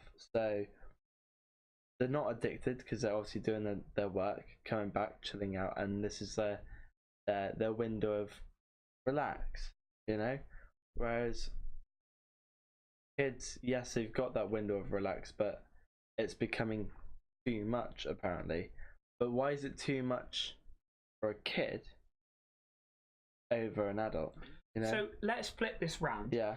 A kid's addicted to Fortnite. Yeah. He's addicted to killing people. Yeah. Now, why is it a full-blown adult can come back from war, from killing somebody, and have a disorder as well? Yeah. So why has a kid not a gaming addiction, but why does a kid not get a disorder from seeing so much death on one screen? Yeah. Because surely they must see more action, more death, and more stress than when it comes anybody on this planet. Because let's think, soldiers that go out to war. Okay, they may get into 2, maybe 3 gunfights in the 6 months that they're out there. Yeah. But they are constantly on edge for 6 months. Yeah, they are shitting themselves. They are on patrol. They are sleeping. They're doing all of these bits and pieces. They're so highly concentrated on not only themselves and every little movement that they make, but the whole 360 degrees around them. They've got their team to worry about, and all the elements as well. You've got the weather. You've got buildings being knocked down by gunshots, bombs, etc. You've got your team and your placement. Are you in the right place at the right time, or are you being ambushed? They've got to be on steady alert. Flat out. It's the thing is they're on steady alert. Yeah. They die, they're dead. Yeah. Whereas a kid can get stressed out at the fact that they've died on a game. Yeah. Or somebody can get stressed out on the fact that they've died on the game. Now, the thing is, commando, army, RAF, whoever is going out there, come back with post-traumatic stress because they've seen people die, or they've seen their friends die, or they've killed, Now, surely if that was a big disorder and a big thing, it is a big disorder. Killing things on video games, killing things in a simulation, because that's what video games are. They are a simulation. Yeah. Killing things in a simulation. Do you think 12 is a too low a rating? Yes. See, I agree that that Call of Duty is 18. Yeah, Battlefield. Battlefield's in 18. Ghost Recon's in 18. Yeah. Any other shooters? Far Cry, Division. Just Cause, yeah.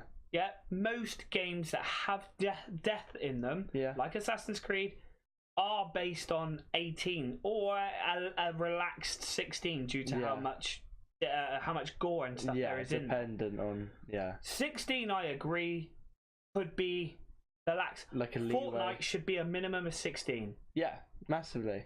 Now, not based on the fact that it's gory, because it's really not. Let's be honest. You shoot, they die. There's no blood involved. But there's still death. Yeah, there is still death. And I think with games, I've seen so many people before, like, my kid will not get off of Call of Duty. What the fuck is your kid doing on Call of Duty?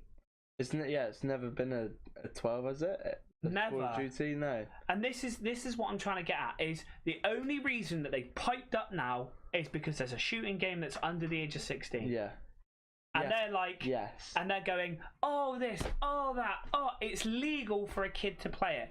Now, what happened before when you've seen a parent turn around and go, my kid keeps playing Call of Duty and blah blah blah blah blah. What is the first thing that fucking shouldn't be fucking playing it then, should he? That is the first thing that's told to them. What are you doing as a parent? And then they're all scared. You fucking disgrace. And then they're all scared to be able to pipe up and say, my kid's addicted. Now, Fortnite, what age rating is it? It's 12. My kid's addicted. How old's your kid? 10, but they're allowed to play it. Yeah. Well, then you're a fucking idiot. Still. But at the end of the day, a 12-year-old and over, you should have enough reign and control over them to be able to... not only that, but the kids should have a bit of control of themselves as well. Exactly. Like, come on, mate. But then this is the thing. If your parents just turned around and said, right, off your game, get changed, get to bed, got to school tomorrow. If a kid wants to stay up on a Friday night and play a game, I don't see the issue. I don't see that as a fucking addiction, because that's what I would do anyway. It's for the weekend, Friday night. So I always got to stay up a little bit later as a kid, Fridays and Saturday nights. Sunday nights was back to bed early because you got school on Monday. So Friday and Saturday nights, we're normally hanging out with family anyway, but if I did get a bit of time between hanging out with family, it would be gaming. And it would literally be about half an hour at most, because of how busy my family were. But that's the kind of thing that kids need, is a structure, a routine. You don't need... it kills me, this whole addiction bollocks, because it's down to a parent to control. And that's what we were on about earlier with parental controls. A PlayStation, a computer, an Xbox, whatever it is, they can all do that for you. All you have to do is set up passwords and it's done. You know, it's... If this is an addiction, parents can prevent it. Yeah, it's preventable. There's no such thing as a gaming disorder. Now, because is it preventable? There's a cure for it already, and that's fucking buck your ideas up. And is there a cure for PTSD? Yeah, no, there isn't. Is it preventable? Well, as in soldiers? Is it preventable? Other than not sending people out to kill other people, then no. Is it preventable? Probably not. Exactly.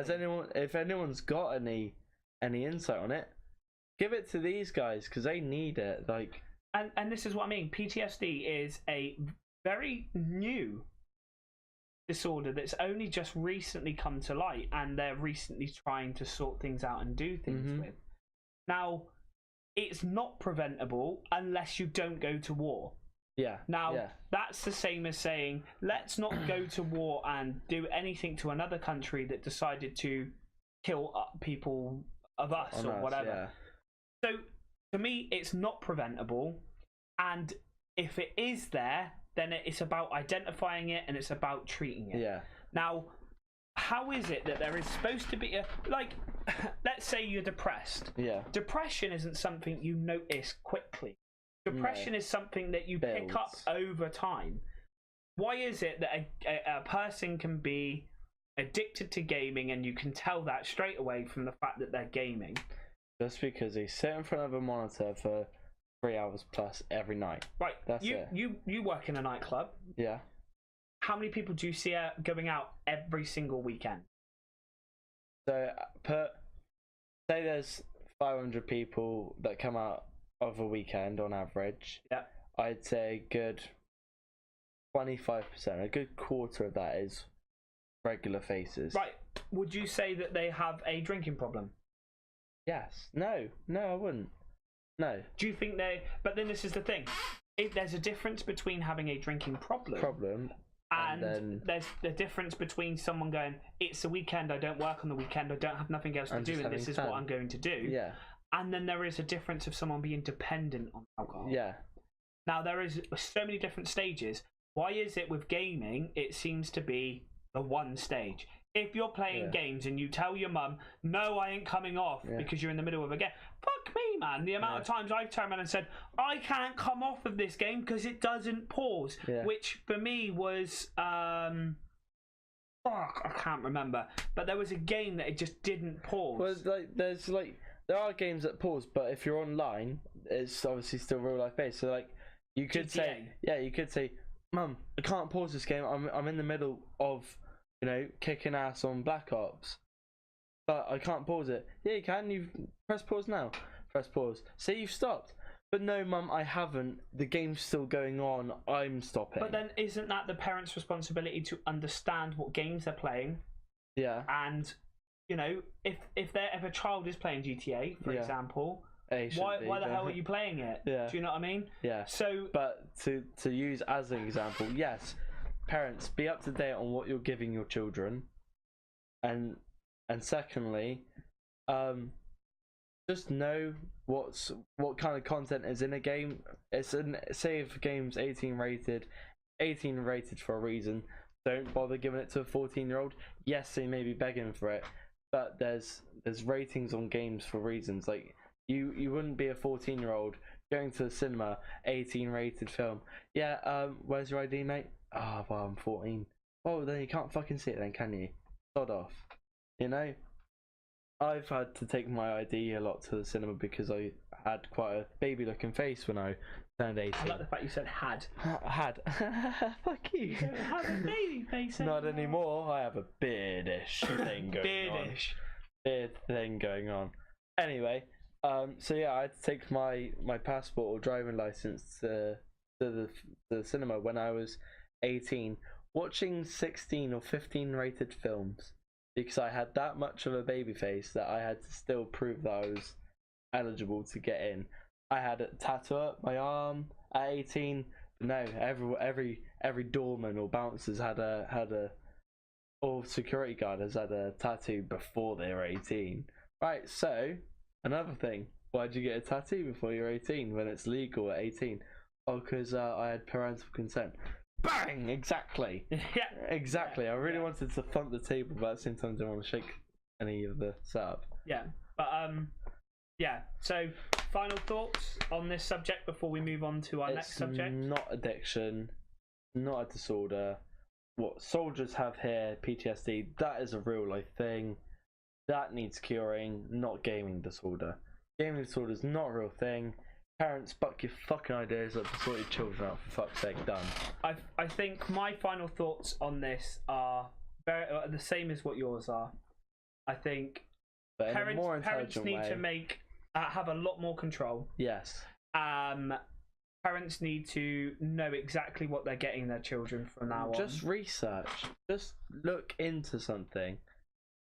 Because it doesn't hurt to spend a bit of time going, alright, if I am going to get my kid an overrated game, I need to know what's in it. I need to know what it's about.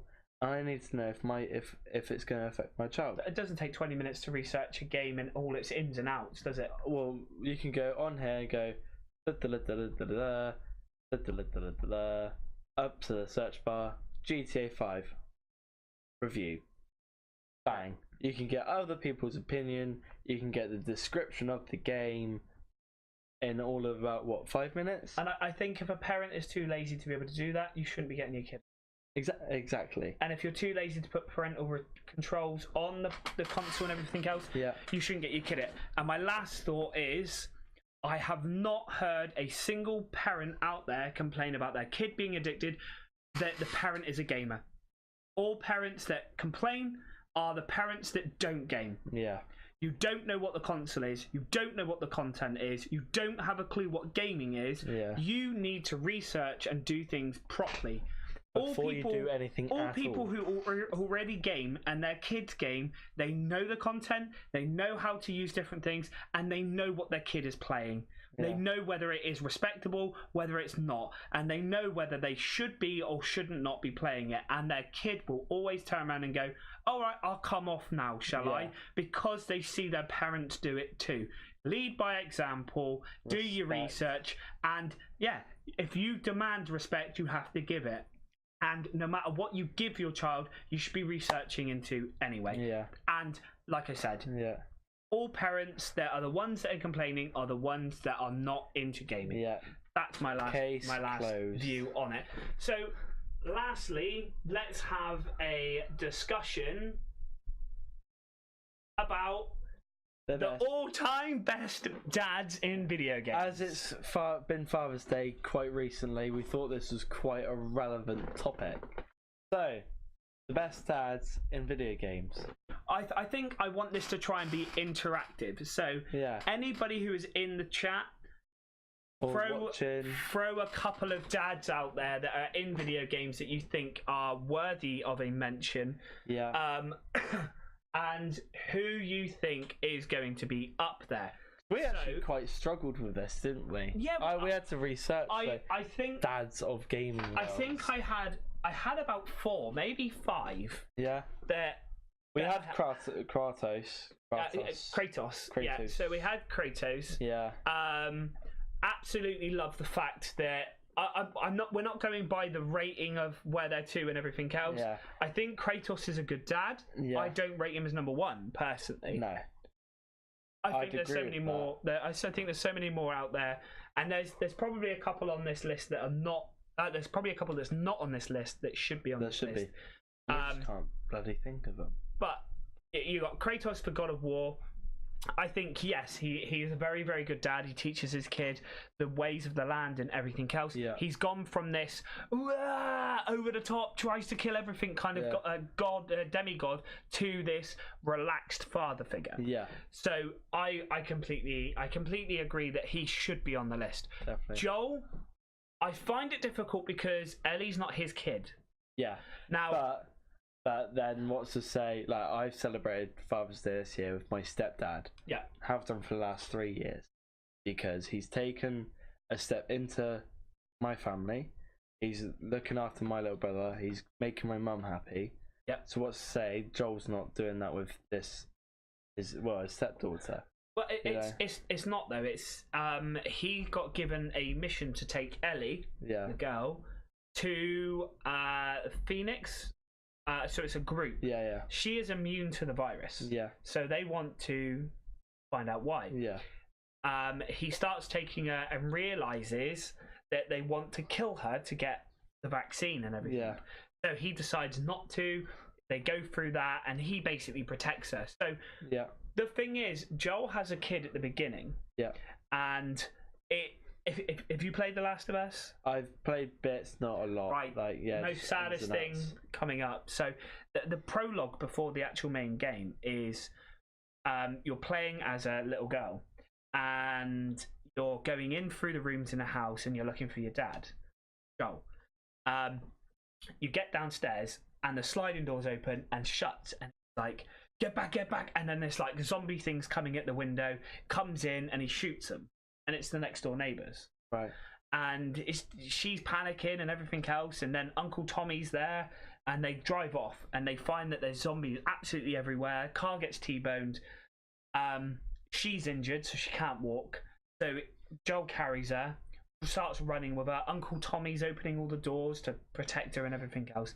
Yeah. And they get into like the kind of grassland areas, and their soldiers like stop, and he's like, we're not sick, and everything else. And the soldier shoots, and Tommy comes out and shoots him afterwards.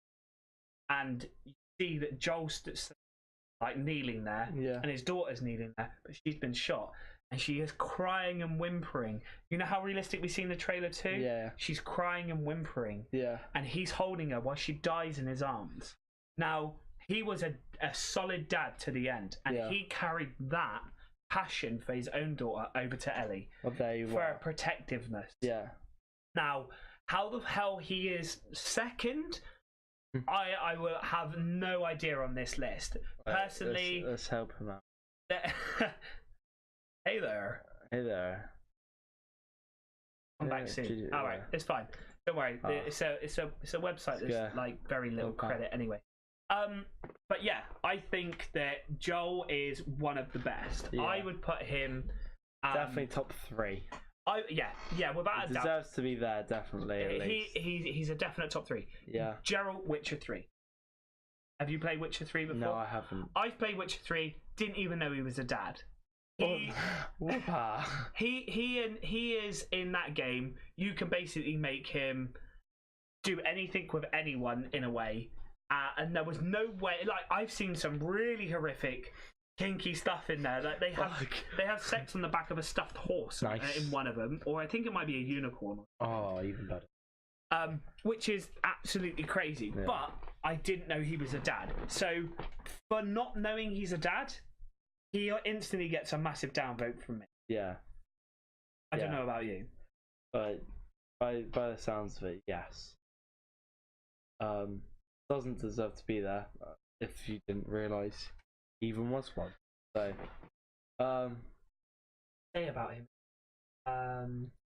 Doesn't really say any much. That game in which is searching. It doesn't really say anything about him being a dad, to be fair. But this is the one. This is what right. I think Joel would be second on my list. Yeah, personally, Big Daddy would be first. Big Daddy would be third on my list. Yeah. Now, to have somebody that protects a child as much as he does throughout the whole game. Yeah. And not even just the whole game, the whole second game. Yeah. As well, it's incredible, but I think that it is an over-attachment to what she is. Yeah. But then, an over-attachment or not, I still think that it is a massive dad trait. Yeah. And I think that I agree with the fact that Big Daddy should be up there, but I think he should be ahead of Geralt in Witcher 3, massively. And I think it should be ahead of Kratos as well. Don't get me wrong, I think Kratos is a great dad in the new God of War game. But as dads go, I still think that Big Daddy is right up there. Mm-hmm. Any next ones? I think that we didn't have much really after this. Got Bayek from Origins, but I've not played much of it anyway, so I've not seen. I would say he was a good dad for the time period, but not necessarily a good dad in an overall sense. Yeah. So I disagree. Eli Vance. Eli Vance in Half-Life. Yeah. I'm pretty sure that what I remember, he is a good dad. He was a good dad for what he was doing for Alex. Yeah. So because the ultimate good thing about a dad is sacrificing yourself. Yeah. And he sacrifices himself in Half-Life for her. Yeah. Now, that to me says you are right up there. Mm-hmm. You know, Big Daddy puts himself on the line to be able to. He didn't sacrifice himself because there was no there was never a point that he died. Yeah. But he always put himself in the firing line. Same as Joel puts himself in the firing line for a kid that's not even his. Yeah. But he's doing the dad instinct. Yeah, and protection, isn't it? But he put himself in the firing line right at the start to be able to save his own daughter. Yeah. In many occasions. So I think that Eli Vance deserves to be up there as number 4. Harry Mason, Silent Hill. Never played it. I played Silent Hill, but I was young when I played it, so I don't know when he was a dad, why he was a dad, how he was a dad, and what he'd done to be able to be. Do you know who I've just thought of now, who I'm really surprised it's not in this at all? Michael from GTA. But was he a good dad? No, he wasn't a good dad, but he was a dad. Like, he wasn't necessarily the bad dad because he was helping his son get out of selling the boat and made a fair bit of money. And obviously he wasn't a good guy in the end, but I'm surprised I haven't seen. Do you know who else I'm surprised it's not in here? Go on then. We've got Final Fantasy 15. Noctis is the prince. Right. His father sent him out on a journey to be able to take the pressure off of him, arranged a marriage for him, who she was absolutely amazing anyway for him. And then all this bad stuff started happening within the kingdom. And he sacrificed himself to be able to save the try to save the kingdom for his son, which was Noctis. Oh, right. Now, yes, you didn't see much of him in there, but he still set up things for his own child. Yeah. So I'm surprised not to see that in here. And there's another one, because I would put him as maybe 6th or 7th. Right. One that I would put in here is, we'll go on to bad dads in a little while anyway. Well, we can find like a link. Well, no, we can kind of think of some anyway. We've already got. I don't understand. This one was very interesting for me. Star Fox 64. After reading this was really interesting for me because I played Star Fox when I was younger, but I must admit I didn't really understand the storyline too much. Me liking video games, me play video games, and not really understand the story. That's what why they like Fortnite story. Yeah. But yeah, the memorable moments and everything in this, for me, this would push up the list for me personally. I think that even though it was an older game, I think to come in and save the day and save your own child when it matters and then leave again, it kind of, considering he was already dead as well. Yeah, coming in to be able to save your son, to be able to show the love and everything has an appreciation. I think that is a massive dad trait for good. So Ethan Mars. Now, I would put this guy up as my number 5. Yeah. Without a doubt. Did you ever play Heavy Rain? I didn't, but I always thought, right, that's a lie. I did play tiny. I always thought it was trying to be a bit like Last of Us. Kind of. Yeah. But this was out before The Last of Us. Yeah. Ethan Mars, basically, one of his kids walked out in the road in front of a car. He dove out in front of this oncoming car. Yeah. And jumped in front and grabbed hold of his kid. Yeah. And unfortunately, he got injured and the kid died. Oh shit. So he has another kid, and that one got kidnapped. Right. Now, the whole point of the game is Taken. you spend the whole game finding the child. Taken. So you play through 4 different characters and through the storylines, and depending on your choices that you make, depends on the outcome. Whether you save him, or you kill him, or whether your dad saves it, whether Ethan Mars saves him, or whether the detective saves him, or whether somebody else saves him, or whether the kid drowns, or whatever. Yeah. So Ethan Mars is that dedicated to be able to do it. I can always remember one thing. He was told to drive up the motorway the wrong way. He was sat psyching himself up, and he had to do it to be able to get the answer that he needed. And you had to push all these quick time action buttons to drive up the motorway the wrong way. If you fail it, it is drastically failing at some point. Yeah, so not to ruin the game for anybody, but it's been out for about 10 years. But yeah, I would put Ethan Mars as one of up there. If I remember rightly, he was an architect. His wife then left him. He had a house. He provided for his family. He was successful. He dove out in front of a car for his own child, and then he sacrificed his living, his everything to find his child. And he pushed himself to the absolute limits, which in the end he did find him, or didn't, depending upon how you played the game or what you'd done. So yeah. Never really played the Yakuza series, so I don't really know. I'm not sure whether you do either. Is that all that was on the list? Yeah, that's it. Yeah. That's it. See, I would say, no, there was more because I'm pretty sure you brought up Barrett. I went on to a different website for us. All right. Okay. No, it's fine. We'll stick with this. We'll stick with this. Yeah. I think my number one. So what's your rating so far? My number one favorite is Joel. Joel. Yeah. So give us your top 3 rundown.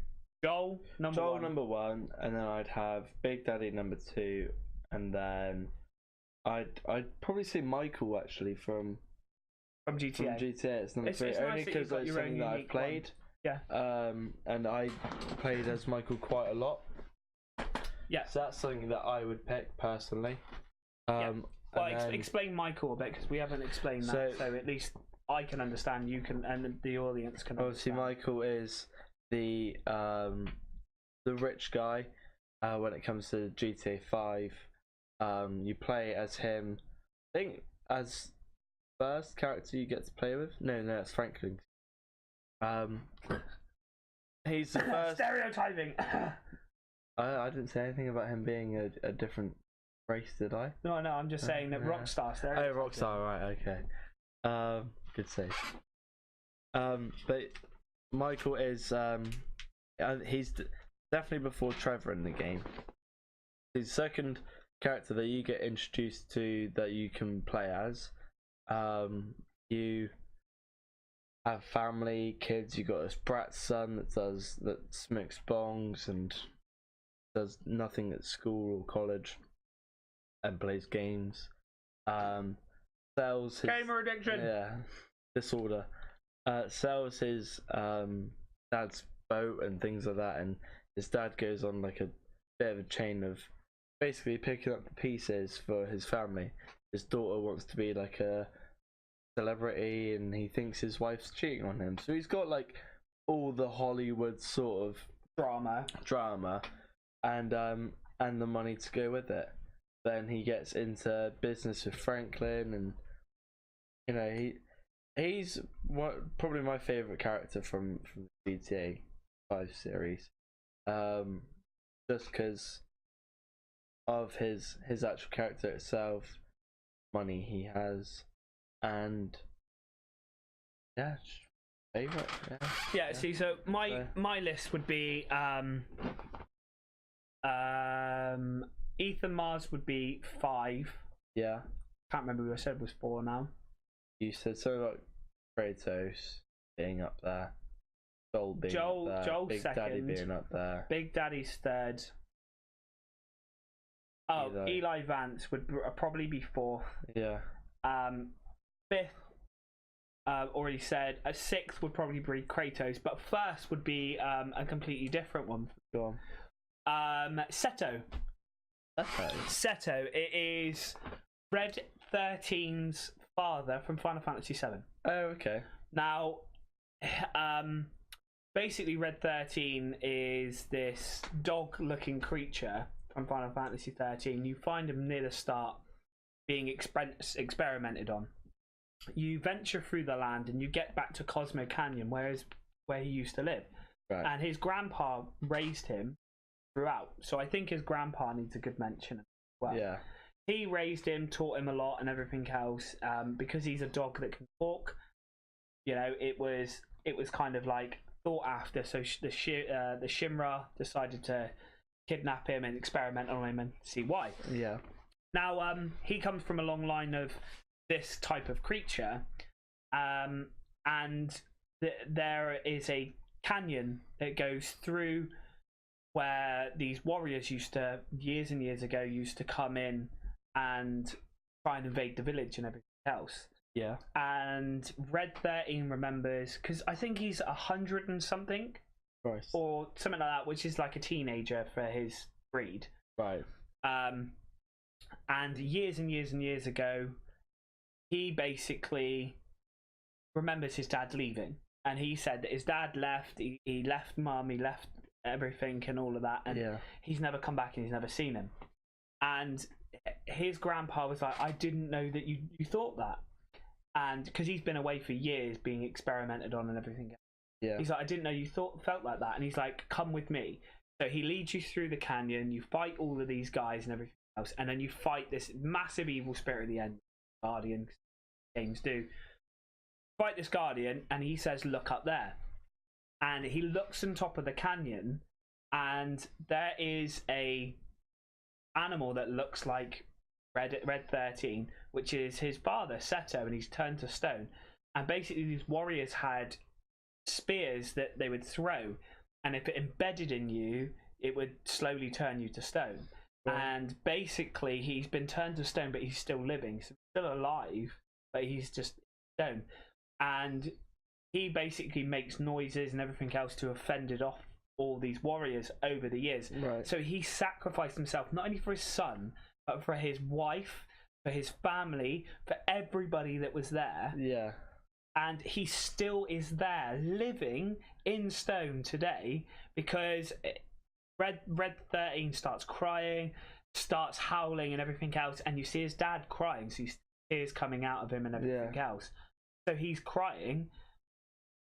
Obviously, he's still living, and he has still stood there protecting everybody, and they've been protecting everybody for hundreds of years, nearly, and for his son to be able to find out that he's not this coward that ran away, he's this hero that sacrificed his life. Yeah, and still for is, everybody. You know. Personally, for me, a sacrificial thing is amazing, and yes, Eli Vance. That's why I say he should be higher up the list. Joel is a very, very, very close second to that because of how. But then the difference of The Last of Us that was released 2 years ago, 2016, and Final Fantasy being released in 1997. It'd be interesting to see, and please keep an eye, and especially you with me saying this, keep an eye on the remake. Watch and play the remake, because that one scene will probably be a lot different because graphically, and that will appear in this list of one of the best fathers. Then I would say. So that's my top so 3 to 6 now, isn't it? And that's your top 3 and 6. So I think with that said, with the news that we've gone through, and then the rant section, I think we need to come up with we do the news for a couple of hours, then we have a section of news that we want to rant about, and then we have an interactive topic that people can get involved with, and different things like that. So I think that could be like a basic weekly thing that we're going to be able to do from that. It seems like a good sort of routine that we've gone through, isn't it? Get our news out the way, have our rant, and then we end and we have them for the last 3 episodes. Yeah, I think it should be a continuous thing. That we end with a nice theme. We end on a high always, But yeah, brilliant. So I think that done. Yeah, I think we're done. For this week. For this week, we are done. Brilliant. Don't forget that we are streaming from Monday to Friday, 9 p.m. till late. I say late, but it's usually 12 o'clock. But we might be doing a little bit afterwards and things this week as well, especially with Crash Bandicoot coming out, and I might play a bit of that and then get back onto doing a couple of other games and things as well. We have The Crew coming out on Friday, which I might do a mega stream for, so I might do 9 o'clock on you with didn't look at that though, did you? Sorry to ruin. That's disgusting. No, we'll leave it on a high. Where when somebody gets to that kind of point, there is something seriously wrong with them mentally anyway. Nothing to do with a gaming disorder there. Just a mental. But yeah, this week we are now in finalising logos for YouTube, finalising intros for YouTube, finalising time and places of when we are doing the highlight reel. So we'll be starting to do highlight reels every week. We will start doing monthly podcasts on a weekly basis. What I mean by that is 1 week we will have a podcast for WWE. 1 week we'll have podcasts on Netflix, 1 week we'll have podcasts on Mind Over Mystery, and 1 week we'll have podcasts on the Secret podcast for now. Oh, got another one. We have another one. Yeah. It's in. This is meeting tomorrow. Okay. So we will go through that. But so we were doing those on a weekly basis. They might be a Saturday because we're not streaming on a Saturday. So we might do a premiere every Saturday for podcasts and a highlight reel every Wednesday afternoon. So I think before stream. Yeah. So it'd be between 3 and 8. Okay. Depending upon how many highlights there were in that 1 week. We might do it between 6 and 8, a 2-hour highlight reel. Should be good enough. So we might do. We should be doing that. And yeah, I think this week is the last week of doing streams at the regular times and the Pigeon Perspective every Sunday, and then we keep that going, and then we're doing monthly podcast. Everything's being uploaded to YouTube. All other bits and pieces are being done as well. And all of that. So if any of you guys are not following us on here, make sure you follow us on here. If you're not following on social media or anything at all at the moment, make sure you're doing that. We have all the logos and things coming out this week. Intros will be dropping on videos.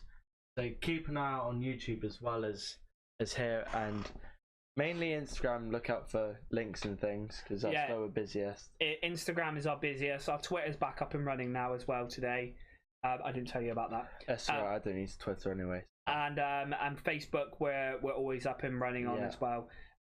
We are going to go through a couple of teething issues this week with different content. Well, different changes, isn't it?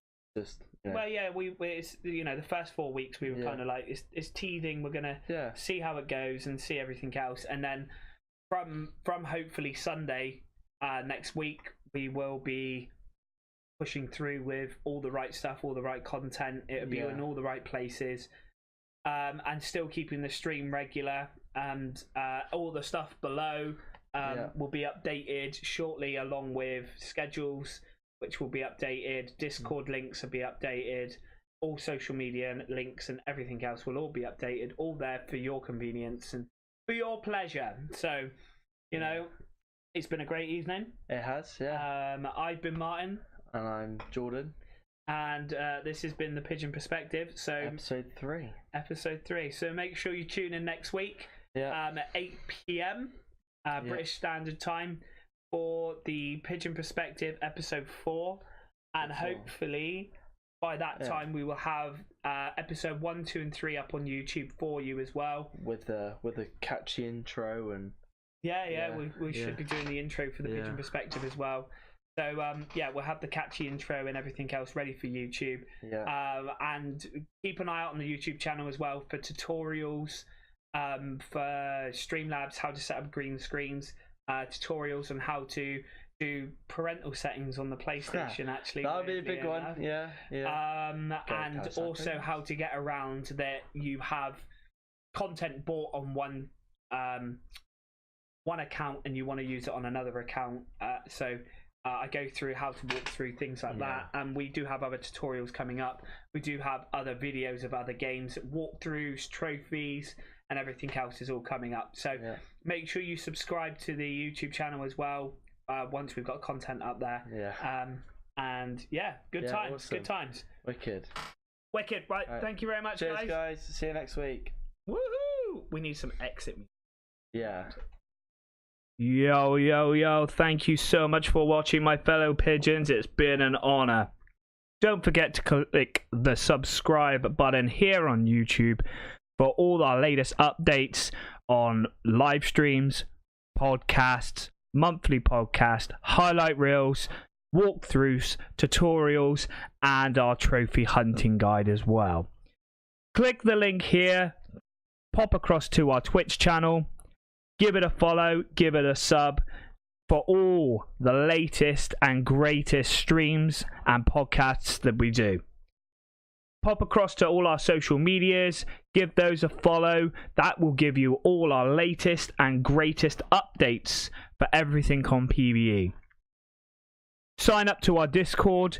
Make sure you're getting in there. All the announcements and everything is in there too.